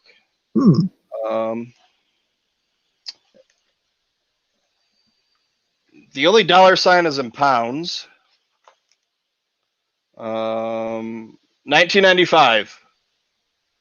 Printed and bound in Spain. First published in the USA by Chronicle Books as From Star Wars to Indiana Jones, the best of Lucasfilm archives. Oh, is that the book that I got? I don't even know. Okay, I know what book this is now. I'm going to have to look into this because I think this book is actually a little bit more rare than the one I got. I don't know, or the other way around. Maybe I thought I was getting a good deal on it. Because Pauline's in here. It's Pauline's first time in here. I was born in 1995. Oh, you're just a youngin then. So Pauline, I get a lot of my books through Amazon with their used books because their used books they still certify them as okay, and I usually get good or very good, depending on the price. But I have 100 books on my list on there, and I just wait and see. You know, I try and check it every day or every couple of days, and you just see a price on there. All of a sudden, it's really really low, and you go and you look, and like let's say they have a bunch of books on there that are acceptable, and they're $3. I don't want to get those books because a lot of times they're torn and ripped, or you know they're not missing pages, but they're drawn on or written on or whatever. But then all of a sudden, a book that's in very good condition, someone's selling it for $5, and it's like, oh, okay, I'll get it. And all the other ones are baby. All the other ones are really expensive for very good or like new, $30, $50, whatever. But if this is the book I'm thinking about, I got a really really good deal on this. But here we go.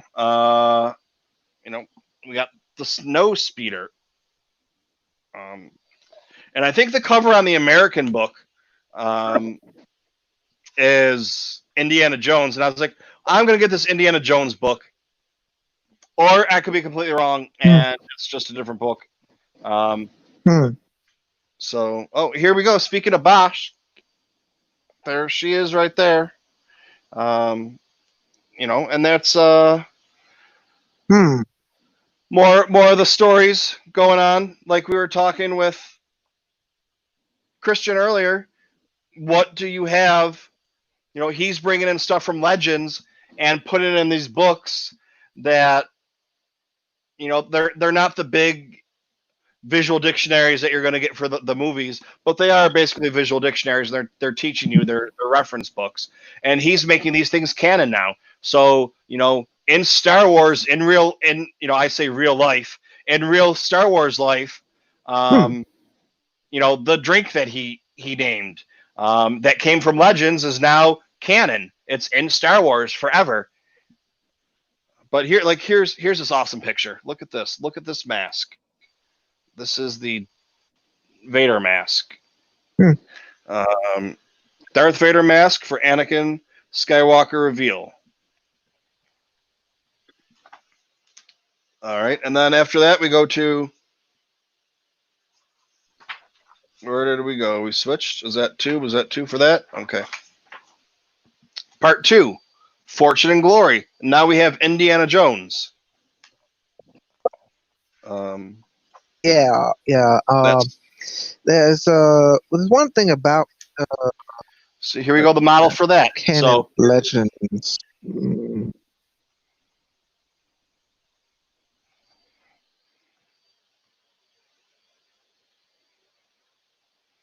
The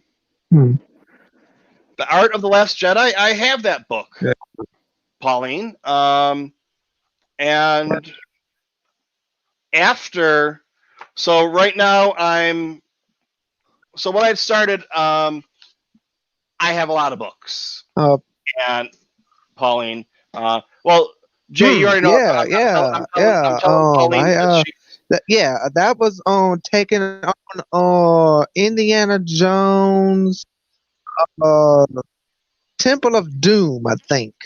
Mm-hmm. Yeah, well, the whole second half of that's the Indiana Jones movies. But I'm telling Pauline because she's new to the channel. I've known Pauline from Rebel Scum podcast for a while, hanging out in the chat with her.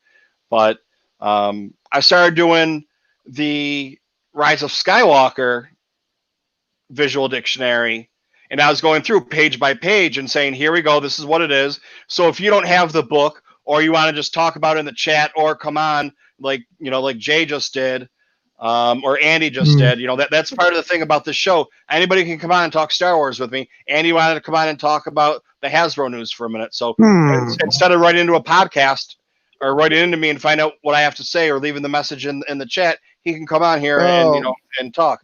But so I started doing the Rise of Skywalker visual dictionary. And I was about halfway done with that, and then the art book came out, and everybody's like, "Do the art book." So I have 2 more sessions to do with the art book. Michael, I kind of, well, I've seen the movies on that. Even the new one they done with Indiana Jones is the Kingdom of the Crystal Skull. And yeah, Jay, we'll talk about that in a second. Let me finish telling Pauline. So I'm going through like page by page, whatever you guys want to do. I have the Last Jedi book, so I need a book after I finish this one, and then the next one, depending on when that is, I'm going to try and plan it out between now and when the next book comes out or the first book comes out for The Mandalorian. I'm going to do The Mandalorian that way, and we'll see what happens. But I got to figure out a book in between to do. I have a bunch of smaller ones too that I'm going to do. But so you can, if you check out this channel, it's the Holocron House. No. No, I'm letting Pauline know. It's the Holocron House. So if you go if you're on my channel and you go through and you look where they're listed, the names, starting to go crazy on me again. They're listed the names. You look for the Holocron House, and the first group of them are going to be the visual dictionary. They tell you on what they are, but the first group of the visual dictionary, and then it's been the art book. But all right, now what were you saying, Jay, about Indiana Jones? Nothing. Okay, we're losing you. The movies. I'm here. I'm here. Mm-hmm. I'm here. What's in the box? Sorry, it's been having a little trouble. Oh, oh, yeah. What's in the box? Or what's in the package? Oh, I remember ordering this. It's been sitting back there for a little while. Yeah, the Indiana Jones movies are great. They're, I mean, they're classics. Oh, the Prima Public Libraries. I don't know Oh, where yeah. Prima is.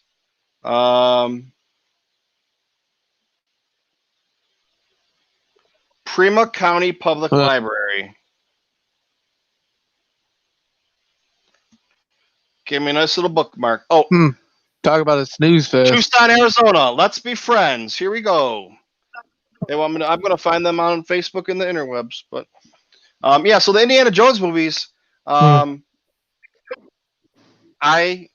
like them. I mean, they're great. They're classics. Even the Crystal Skull. As it goes on, out of all the movies, it's probably the least strong. But I think a big problem with, and the Bombad Cast did, the Bombad Cast podcast did an episode about this a while back when they were still kind of new, and I did a video for them. One of the big problems with, or it could have been a voice call, I don't know. I don't remember what I did, but one of the problems with it is spoiler alert. The movie comes out being about interdimensional species, where we're supposed to think that it is aliens, and it turns out it's interdimensional species. Well, we can't even comprehend aliens in our movies. How are we supposed to? Jay, you're naked.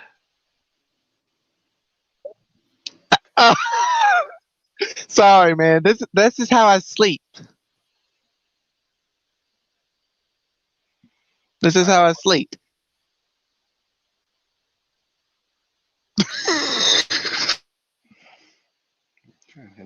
Keep that for the septic tank, brother. Sorry, man. Here, it's the Bacta tank we keep clothes on. But that was, I think, the problem with the Crystal Skull is that we were expecting too much. I mean, the first ones, were fighting Nazis and bad guys and whatever, and tangible things that we know. And this other one goes from, yes, it is science fiction kind of a little bit when you're talking about, things that we got from God that have special powers or whatever. But, it's fighting Nazis, it's tangible. And then we go to, interdimensional species and aliens, and we didn't like that. So here's this book. I'm going to find this library and tell them, hey, let me give me some Star Wars books. But bam, look at this cover. Yeah. Black and gold. Gotta go Saints. The black and gold was the color of my grade school. I went to Catholic school. I don't see when this book was made. This is really? This is from Concept to Screen Collectibles. So we'll see what we got here. It starts off, the original Star Wars collectible right there. Oh, okay, cool. And it talks about some of that. There's some other stuff in there.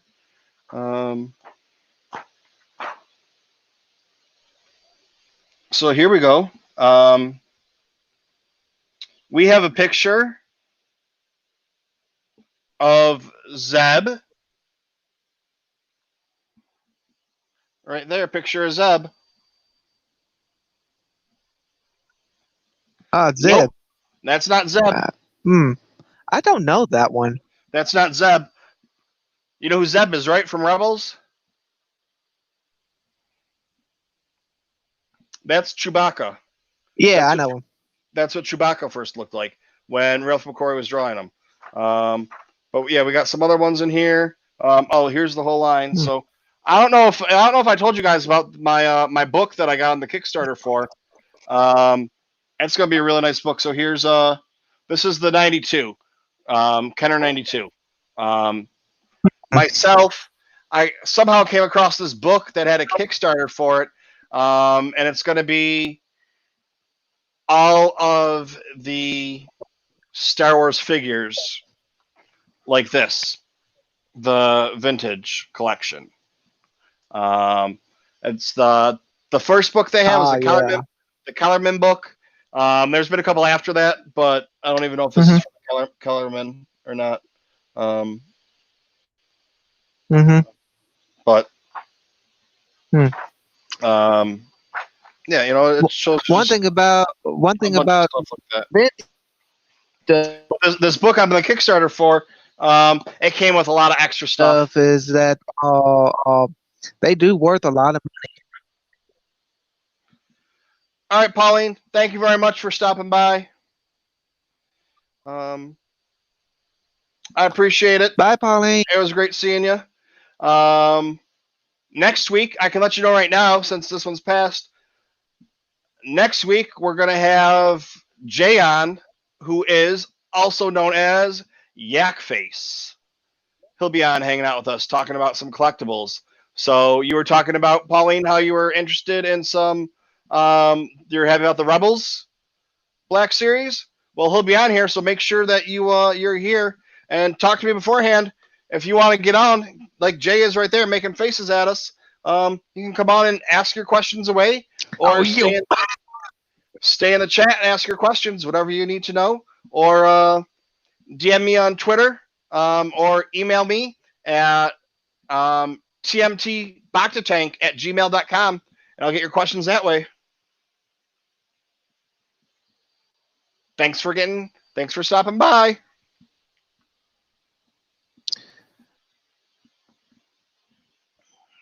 And I'm also on Facebook, so if you want to ask me about some questions and stuff like that, I'll be happy to answer any way I can.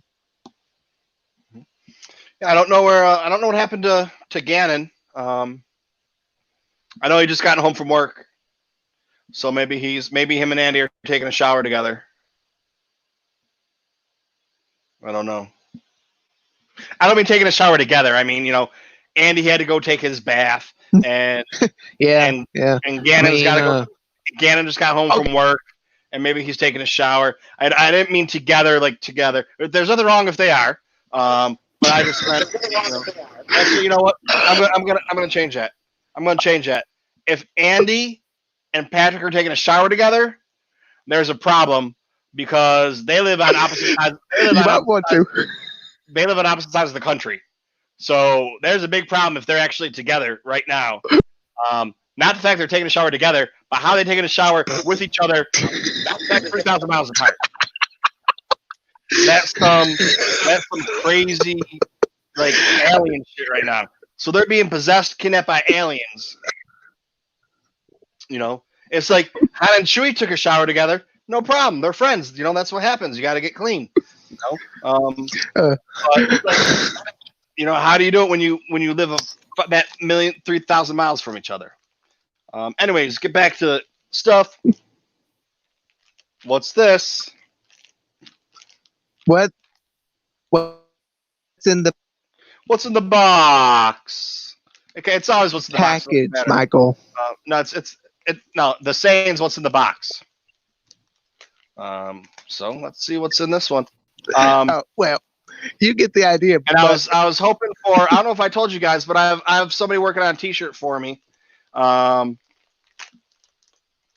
have somebody working on a T-shirt for me, and the first person I hired to do it, they basically just. I said, "This is what I want," and that 21B droid up there.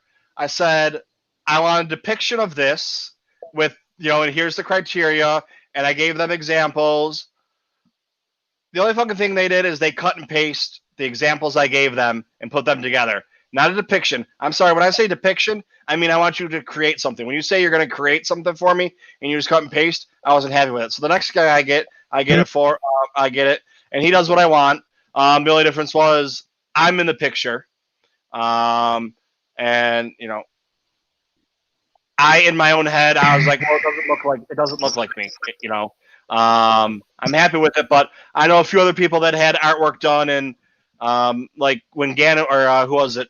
Chris from Kentucky was on the septic tank. He said he got Rogue One, so he's got Johnny Hawes and Pappas, and you can tell it's them when you look at it. Like if I showed it to you, you'd be like, yeah, knowing them, you'd be like, who it was. This one, you're not gonna be able to tell it was me. But anyways, I was like, put some facial hair on them, and I need you to fix this and do this and do that. And he was like, okay. And then he sent it back to me, and I was like, it's really good, but I just want you to fix these couple things on it.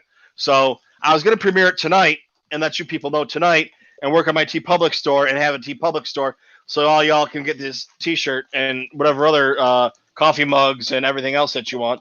Don't get stickers. I should be telling you this. I will get stickers made, and I'll give you stickers. Don't buy them off of TeePublic. If you don't know me, and you're not going to hear this because you don't know me, go ahead and buy the stickers off of TeePublic. But you people on here, if you want the stickers, once I get this stuff made, I'll get the stickers made for you, so don't worry about that. Okay, here's one for you. All right, let's see what we got here.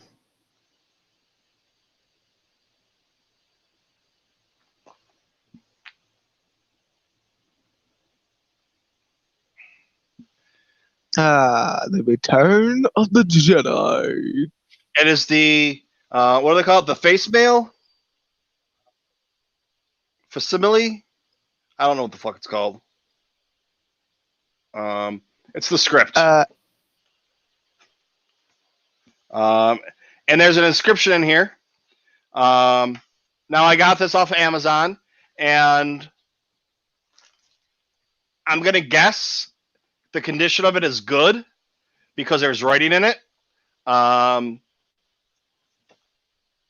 I just looked through it. There's no writing in it where things are. There's some nice pictures for the script. Oh yeah. I have a couple more of these coming in. They don't necessarily go in order though, how I got them, because I think this one was $4. I got another one, I don't know where it is or when it's coming in. The same thing, $4 or $5. I think the Star Wars one was $10, so I didn't get it. Listen, I don't need it. Why? I can wait. I can wait till I find one for $4 and buy that for $4. I just saved $6. You know what $6 can do? $6 doesn't sound like a lot, but $6 can buy me another book I find on sale. Yeah. So. Oh right, yeah, you can. Another one on here. What's in the box? What's in the box?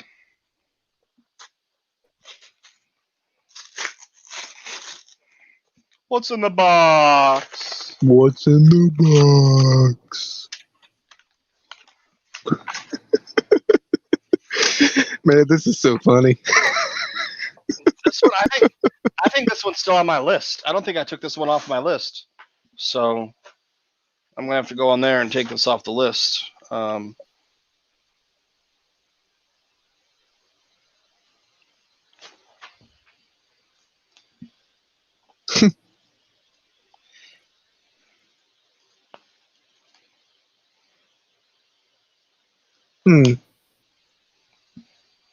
Well, this is while you're doing that, the name for a stormtrooper.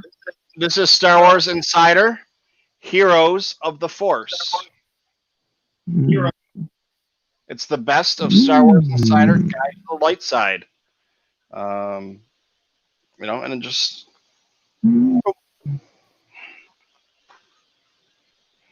It just shows, this is the Star Wars Insider issue. What is that? 167, 167, 168. That's what the So this is this is a best of their magazine. So the Star Wars Insider, A Knight's Tale, All Light Side, Mad Magazine. And I just found out recently one of the things. So was it Blast Points I was listening to? The Blast Points. I don't remember who it was. But whatever podcast I was listening to, George Lucas was all behind Spaceballs. He liked it. He thought it was great. Go ahead and do it. The only stipulation was that Spaceballs couldn't do any merchandising. So you couldn't get Spaceballs action figures. You couldn't do whatever. Now I don't know the exact, details on it because there was Spaceballs shit out there and there still is.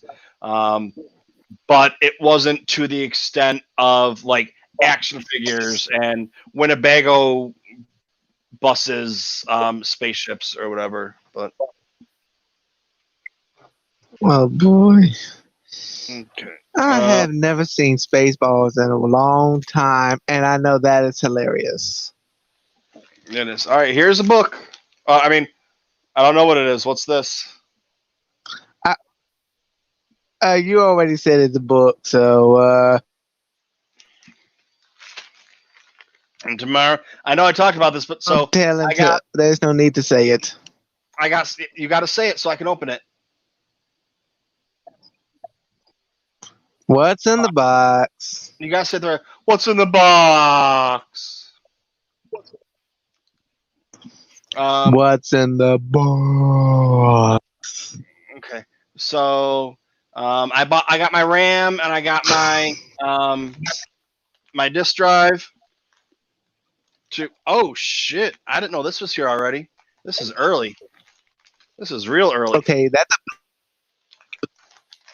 Oh no, this was good. This is good. This is good. This is good. This is real good. This makes me want to go open up more stuff I got sitting back there. Yeah, and then no, but I got my RAM. I got my I don't know if you guys know about computers, but I got a Samsung 670 Pro 1 terabyte drive to put in this bad boy, and it is basically one of the fastest drives you can get. I mean, it does. I think it reads at like 3,500 and writes at 27 to 3,000, which is like insanely fast. And it's got something else. And then usually when you get something like if you get something that's like 1 terabyte, it actually only holds because it reads and writes like 600 gigabytes. This, for whatever reason, even though it says it's 1 terabyte, holds almost 1 terabyte. Wow. So it's way faster than anything else out there. You can get them for like 7,000 and shit like that, but I don't need that. That's way more than I need. I mean, listen, if I could afford it, I would get it, but so here is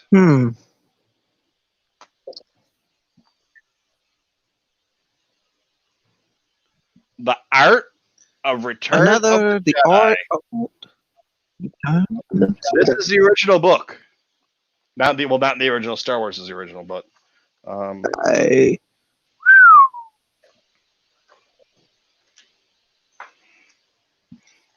there it is. The original trilogy, anyways. There it is, right there. And I'll let it out of the bag right now. So my computer's getting fixed tomorrow. The second Death Star. My computer's getting fixed tomorrow. That stuff is being added to it tomorrow. So my computer will be lickety split fast. Here's the testicle guy. The testicle penis guy. What? It's the testicle penis guy. Oh no. Okay. I don't need to know that. That's what it is.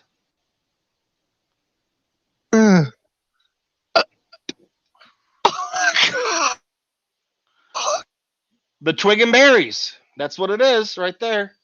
He's a little crazy right there.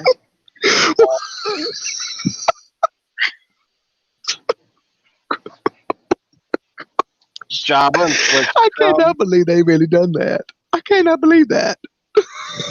Oh, these. I mean, they're crazy. They're regular people, man. Yeah, Um, Jabba. The Little Mermaid. Do you know that the Little Mermaid, when it came out on VHS, so way before. I know you're a youngin, so you don't know these things. VHS, videotapes. You put in a VCR. I don't even know if you know what a VCR is. I know. Okay. On the cover, there was porn on the cover, but you couldn't see it because it was all up in the castle. But they wrote porn on it. So here's, the Rancor, and it gives you a little bit about the Rancor.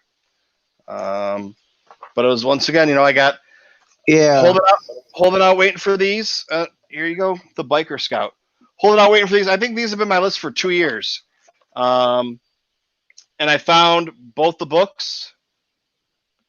This book, when it was sold, was $30. It came out in 1983. This is a first edition book. 1983. So first edition from 1983. Oh. It was $30 back then, this book. I got it for cheaper than that. Really? Yeah. Now I want to go open up those other books and see if I got the other ones, because little spoiler right here, I got the Empire Strikes Back and Star Wars books coming.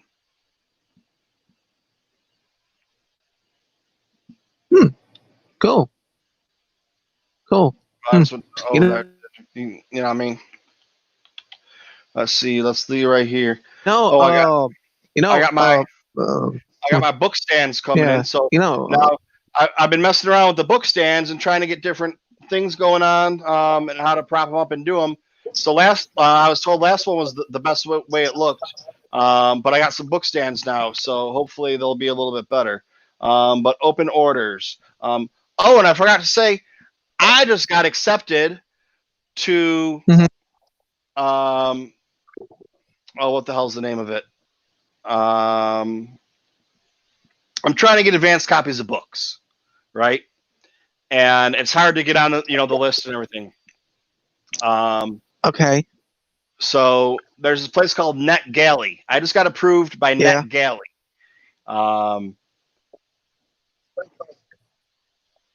To be on NetGalley. Never heard of it. I am getting a copy of the Poe Dameron book, Free Fall. And I am getting a copy of the Clone Wars Stories of Light and Dark. So they're not the actual hard copy of the book.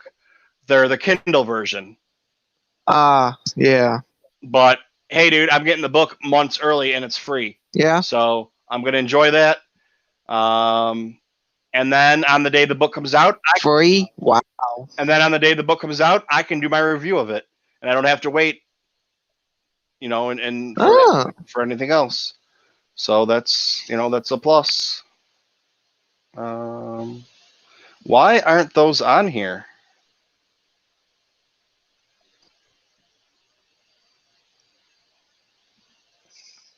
Oh, they did move the date up. Okay, June 30th. I hope you don't.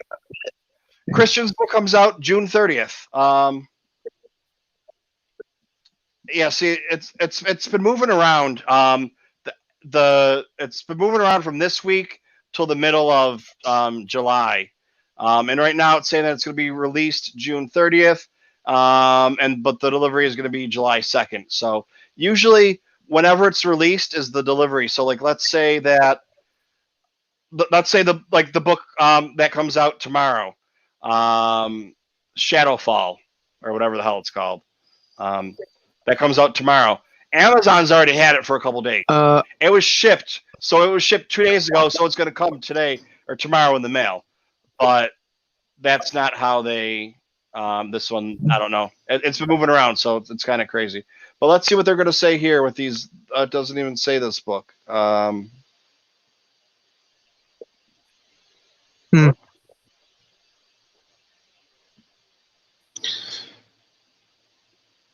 You know, this is the longest part I have to be on here. I mean, with hardly any trouble.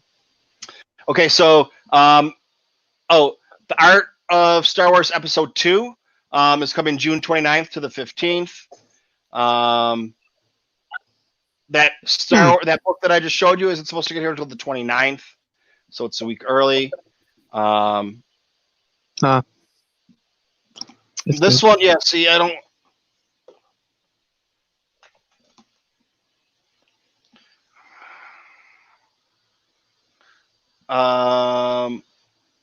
This one says it's not coming until June 26th. The Star Wars Archives, props, costumes, and whatever.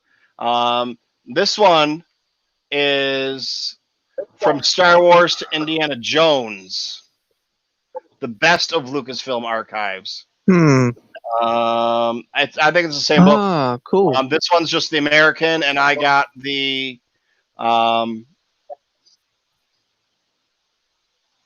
I got it for $12. It's a $150 book. I can handle that. That's pretty good. That's a good thing about getting stuff off of Amazon. But I got another book coming the 26th. I got another book coming November 10th. I'm still trying to find that other Star Wars book though.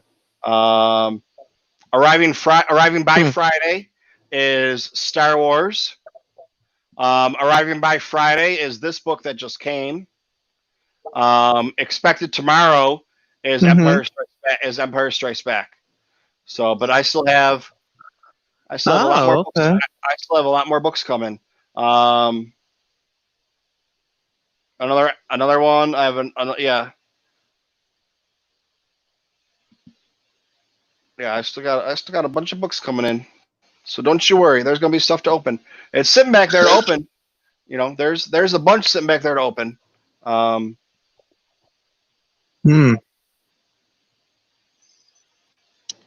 Yeah, I tell you though. I mean, hey, Condor. I got a good question for for the Chad or whoever's still on, and also for you.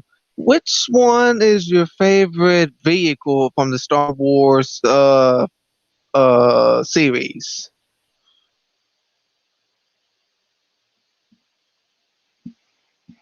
See, that's tough for me to talk about and figure out. But make sure everybody's in here hit that like. I only got 4 likes. It's showing only 4 likes. How can I only get 4 likes? I had a bunch of people in here today. Only 4 likes. What's wrong with you people? I'll slap you. There's more people. There's 6 people watching right now. It's almost done. Everybody's getting ready to go home. But I don't know what I was saying. I mean, you got the Millennium Falcon. How can you go wrong with the Millennium Falcon? It's the original bad boy of the ships. But you get like the Naboo fighter. It's just. I would actually if you wanted me to give you an actual answer, not off the top of my head, I would actually have to sit down with, and I have them. Vehicle books and go through and be like yes, no, yes, no, yes, no, and then take all the yeses and go out of those and be like which one's my favorite. I mean, because there's just so many. If you want to talk about, especially from the prequels. I mean, think about the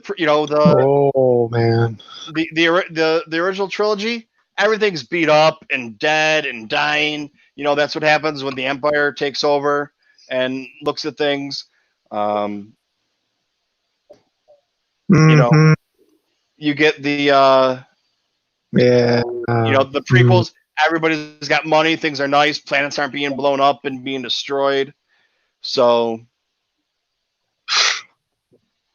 yeah, man. I mean, you wouldn't believe this one though. My sister, when they looked all the different vehicles that was on there. My sister, she looked at the AT-RT and she called the AT-RT a naked chicken walker. Okay.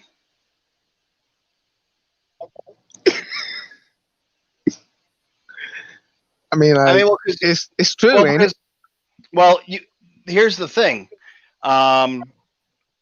You had in episode 5, Empire Strikes Back, a chicken walker on Hoth. But That's an ATST. but by the time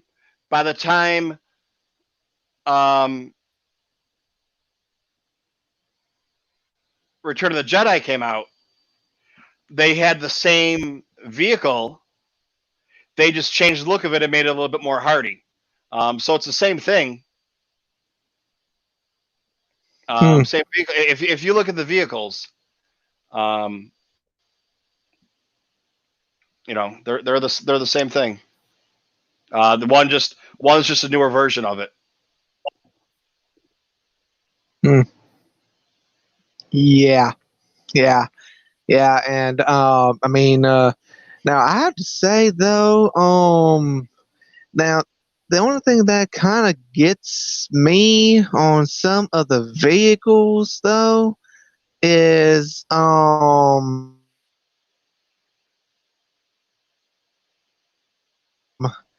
it's how easy. Well, not exactly how easy, but the AT. I mean, that's in a way it's hard to beat it, but I mean, there's only two weak spots: the neck or the legs when they have to do the harpoon and trying to circle around and to make it go down and blow it up.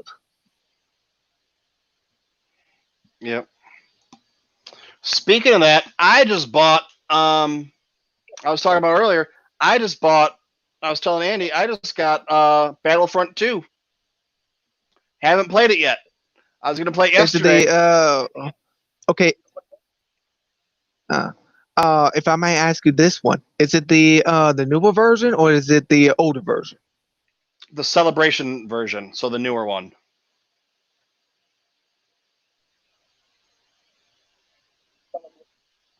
PS4 or Xbox One? No, it's for the PC.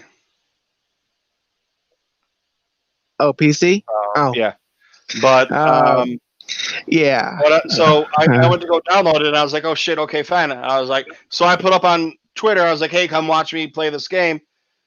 And I went to go play it, and I was like, oh fuck, I never downloaded it. So I went to go download it, and I was like, I'm gonna play some Fallen Order, and then play this game. Dude, I played Fallen Order, and I got done. The game still wasn't done. I was like, whatever. I went and did a couple other things, and I came back and played Fallen Order again, and the game still wasn't done. But then I got Kingdom something or other, and I played that on Twitch. I played that this morning for a little while. It could be a fun game if I knew how to play it, but I don't. So I'm just walking around trying to figure it out. Like I played it for 2 hours, 3 hours. I'd have to look and see. I can probably look and see what it is on here. But I went and played it, and after playing it for a long, long time, I finally, towards the end, started to figure out how to read the map and how to do things. But I was still completely lost. So it's going to be, I'm not a gamer, dude. I haven't been a gamer. You were like 4 years old. I stopped being a gamer. Just saying. You were still in diapers when I hung up my gamer. Really? So. Yeah, man. But Jay, I think I'm gonna call it quits. That was back in 1999, dude.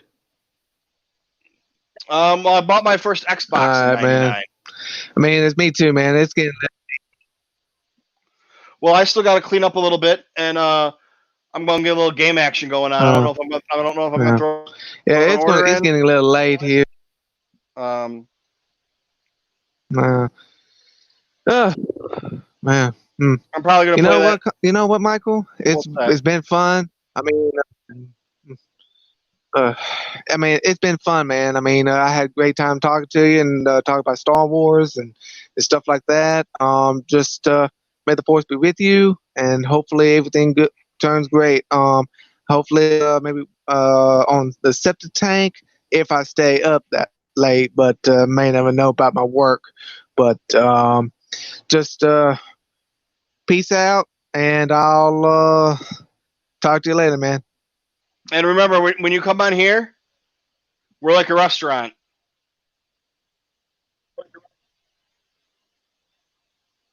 No shirt, What? no shirt, no shoes, no service.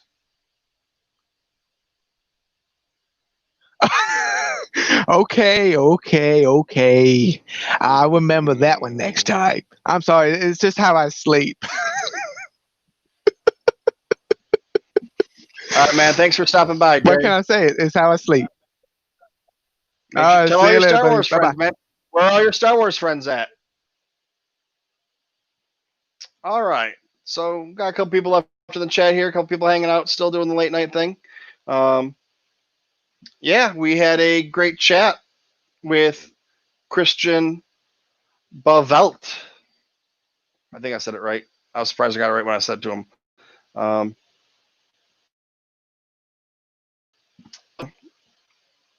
Yeah, man, that was pretty good. Yak Face next week, and then there's a bunch of people in July. I just got to confirm dates and get dates done. We got a podcaster. We got someone that has done work on Star Wars things and other movies franchises and Walking Dead and a bunch of other things. And then we have somebody else who does a podcast and cosplay stuff going on. I have someone else who does Star Wars books for July. They just got back to me today, and I got to see. They said the first week, so I don't know if they're actually going to be able to come on Monday, or if whenever they can fit me in the schedule. If I got to like record it with them on the side, and then after I record with them, just kind of play it on the subject or on the tank. And then August is something special.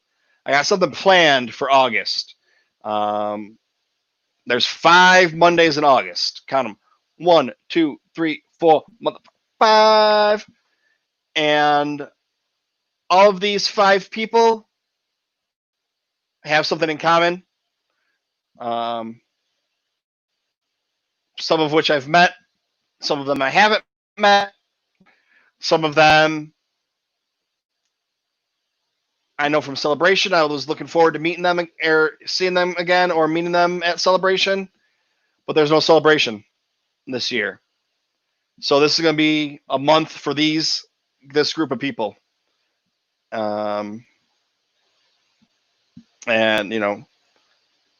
Mr. Rez could come on one of those days, but he won't wear pants. Only I'm allowed to be on here not wearing pants. And Delilah doesn't have to wear pants when she comes on. I don't wear pants either, motherfucker! Wee! Poop rockets. Oh, that's her scar. I was like, why is it? What's so weird over there? Delilah. I don't know if you can see that or not. Delilah's going gray. She's got a little spot right there on her thigh that's gray. And I told Danielle that I was like, my puppy's not old. She's not going gray. She walked into a fence that just got painted. That's what the white shit is. And Danielle believed it for a second, but I'm very convincing. I convinced one of my girlfriends that I was adopted from a Russian orphanage by my parents. I'm not adopted. I'm not Russian. Not that there's anything wrong with that. Actually, I am. I found out. We thought that my great grandfather, whatever, was. She was actually a Russian Jew, so I'm Russian Jew. We found that out recently, in a couple of years or whatever. Um,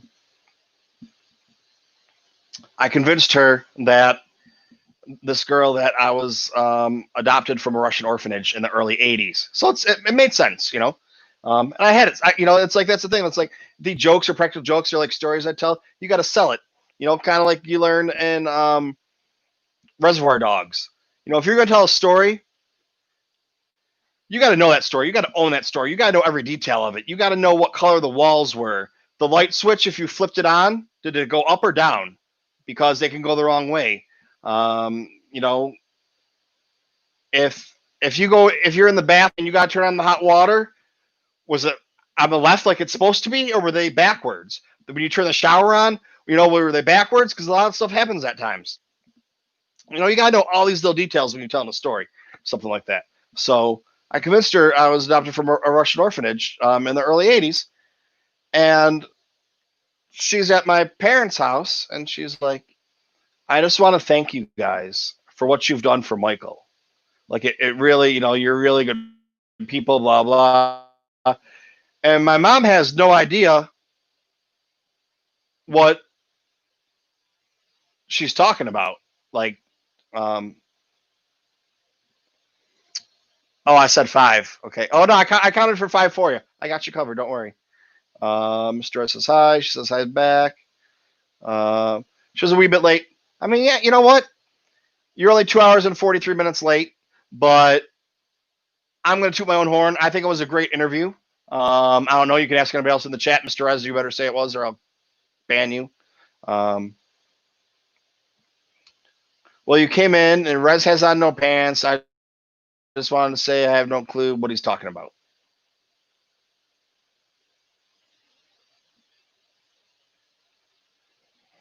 See, you know what's up. It's like after these times, it starts to get a little crazy sometimes.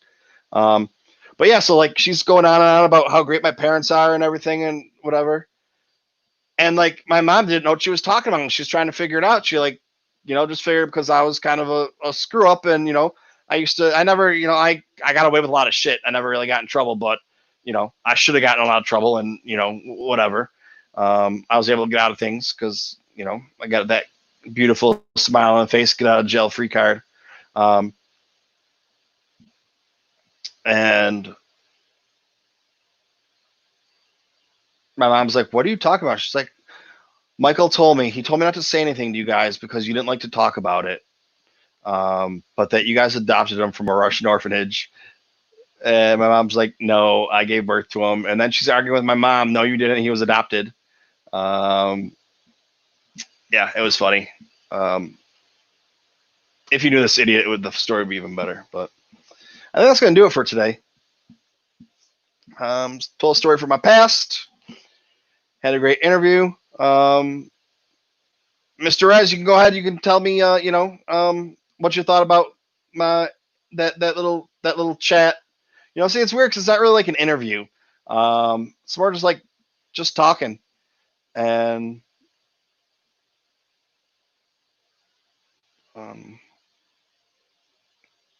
are you saying wow about my story?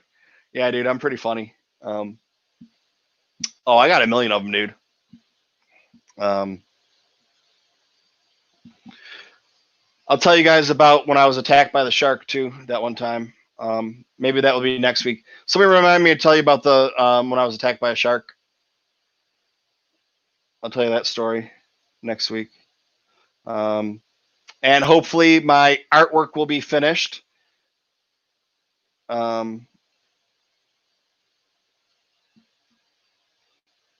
Yeah, it's like I'll be honest with you.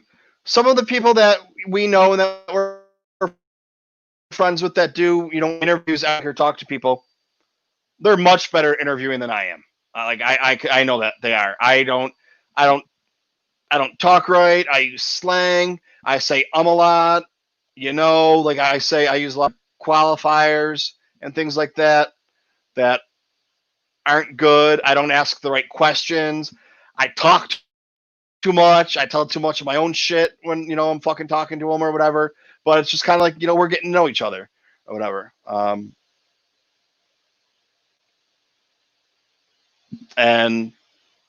But, you know, I have nice chats with people. Are you talking about me? I do cool shit. Yeah, dude. I talk to Star Wars people. I talk to friends. This week it was a Star Wars author. Um, you know, next week is going to be Yak Face. A couple weeks ago was people I went to Star Wars Celebration with. So it's just like, you know, um, it's cool people. Some of them are friends. Some of them come on here and we become friends. You know, it's weird because it's like I haven't had Ross on yet, like to do this part, like the box tanking, like the meet and greet or whatever. But Ross was on one of the first septic tanks, and oh no, it wasn't. Ross was on the holocron house, and I had to pull that shit off because it was too good. Now, if you want to hear that shit, that's a Patreon special. Only patrons get to hear that shit. Which I probably even shouldn't have it on there for them because, just reasons. But yeah, man, this is what I want to do. I want to sit around. I want to talk with Star Wars people. I want to talk about friends and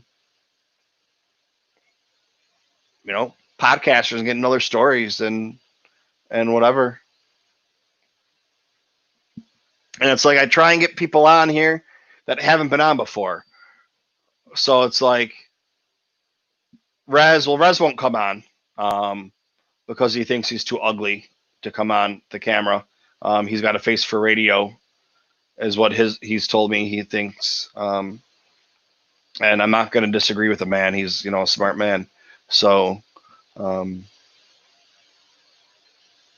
it's like I'd love to have D. Raven Spencer come on and talk sometime, but she's already been on here. We know her. She comes on my other show. So I try and get people that haven't been on before, or we get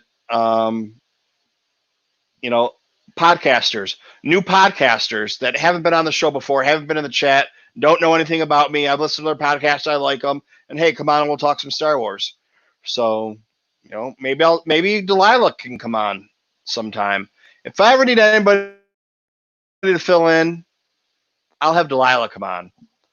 Or we'll watch a commentary with Delilah. Because I'll tell you, Delilah is one of the funniest nonstop. She's crazy because, she just, I don't know. But thank you everyone for stopping by. D, man, go check it out. It was good. He's a really interesting dude. I've talked with him before. I mean, at Celebration, so I knew a little bit about him. I looked up his bio. I knew a lot of stuff about him that, I asked and just wanted him to talk a little bit more about. But I learned something new about him. And Mr. Rez now knows who he is just from I didn't know that he was involved with the cartoons that were being made. So yeah, man.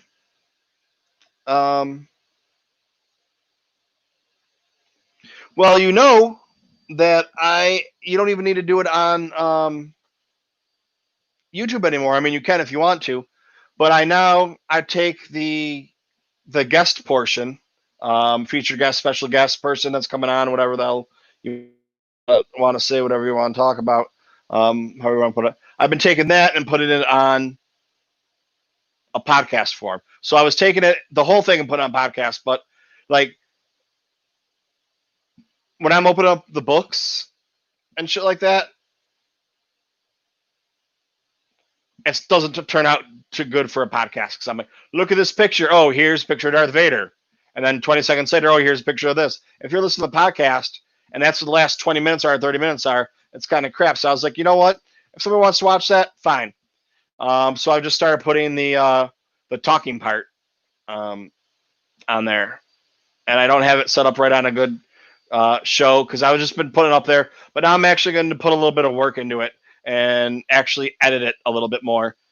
So when I come out and I'm talking, I'm like, well, you know, blah, blah, blah. And, you know, whatever. But, yeah. Mr. Rez likes it. That's why Mr. Rez is one of my patrons. And I'm going to mix up the Patreon pretty soon. I got a couple other things. I think I'm going to be going back to work soon. So I got to try and get all this done. Get the Patreon figured out and get my computer rebuilt tomorrow. Get the TeePublic all set up. I don't know how to do any of this. So I'm watching YouTube videos and reading about how to do all this stuff. And, you know, it takes me a day or two, which should take me an hour. And then it's like I do a little bit of this and a little bit of that. And I check an email and I get an email from somebody. And then I don't know if you guys were here when I was saying that I just got hooked up with NetGalley. So I'm getting an advanced copy of the Poe Dameron book and an advanced copy of the Clone Wars book, Light and Dark, or whatever the hell the name of it is. Actually, I have them now. They're Kindle versions, so I'm not getting a hardcover version. That's something for me to work on in the future. But, you know, I need to have some books in my thing to do. So, you know, I'm gonna do. Yeah, I don't know. I got a lot of ideas. It's just, you know, it's tough.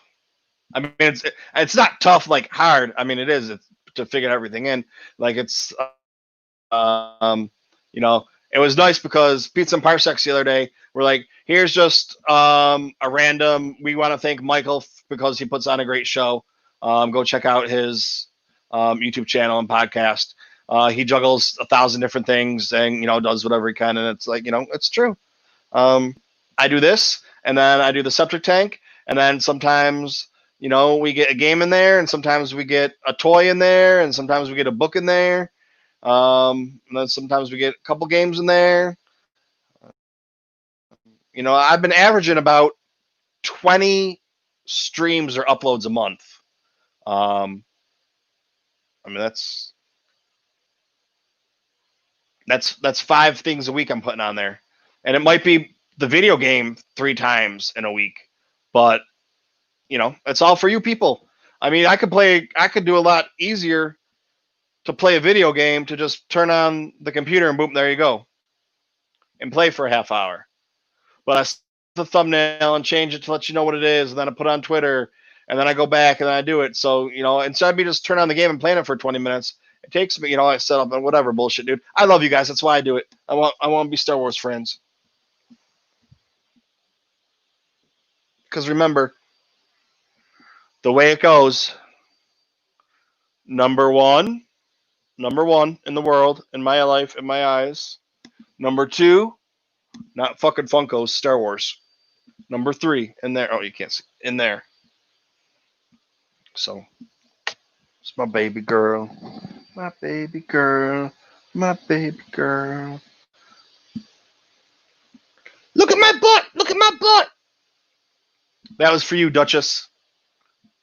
Just so you don't feel bad, because you know your cat shows me her ass every time you come on here. It's puppies, man, and cats. That's what they do. With that, I say good day. May the force be with you. Always. Always and forever.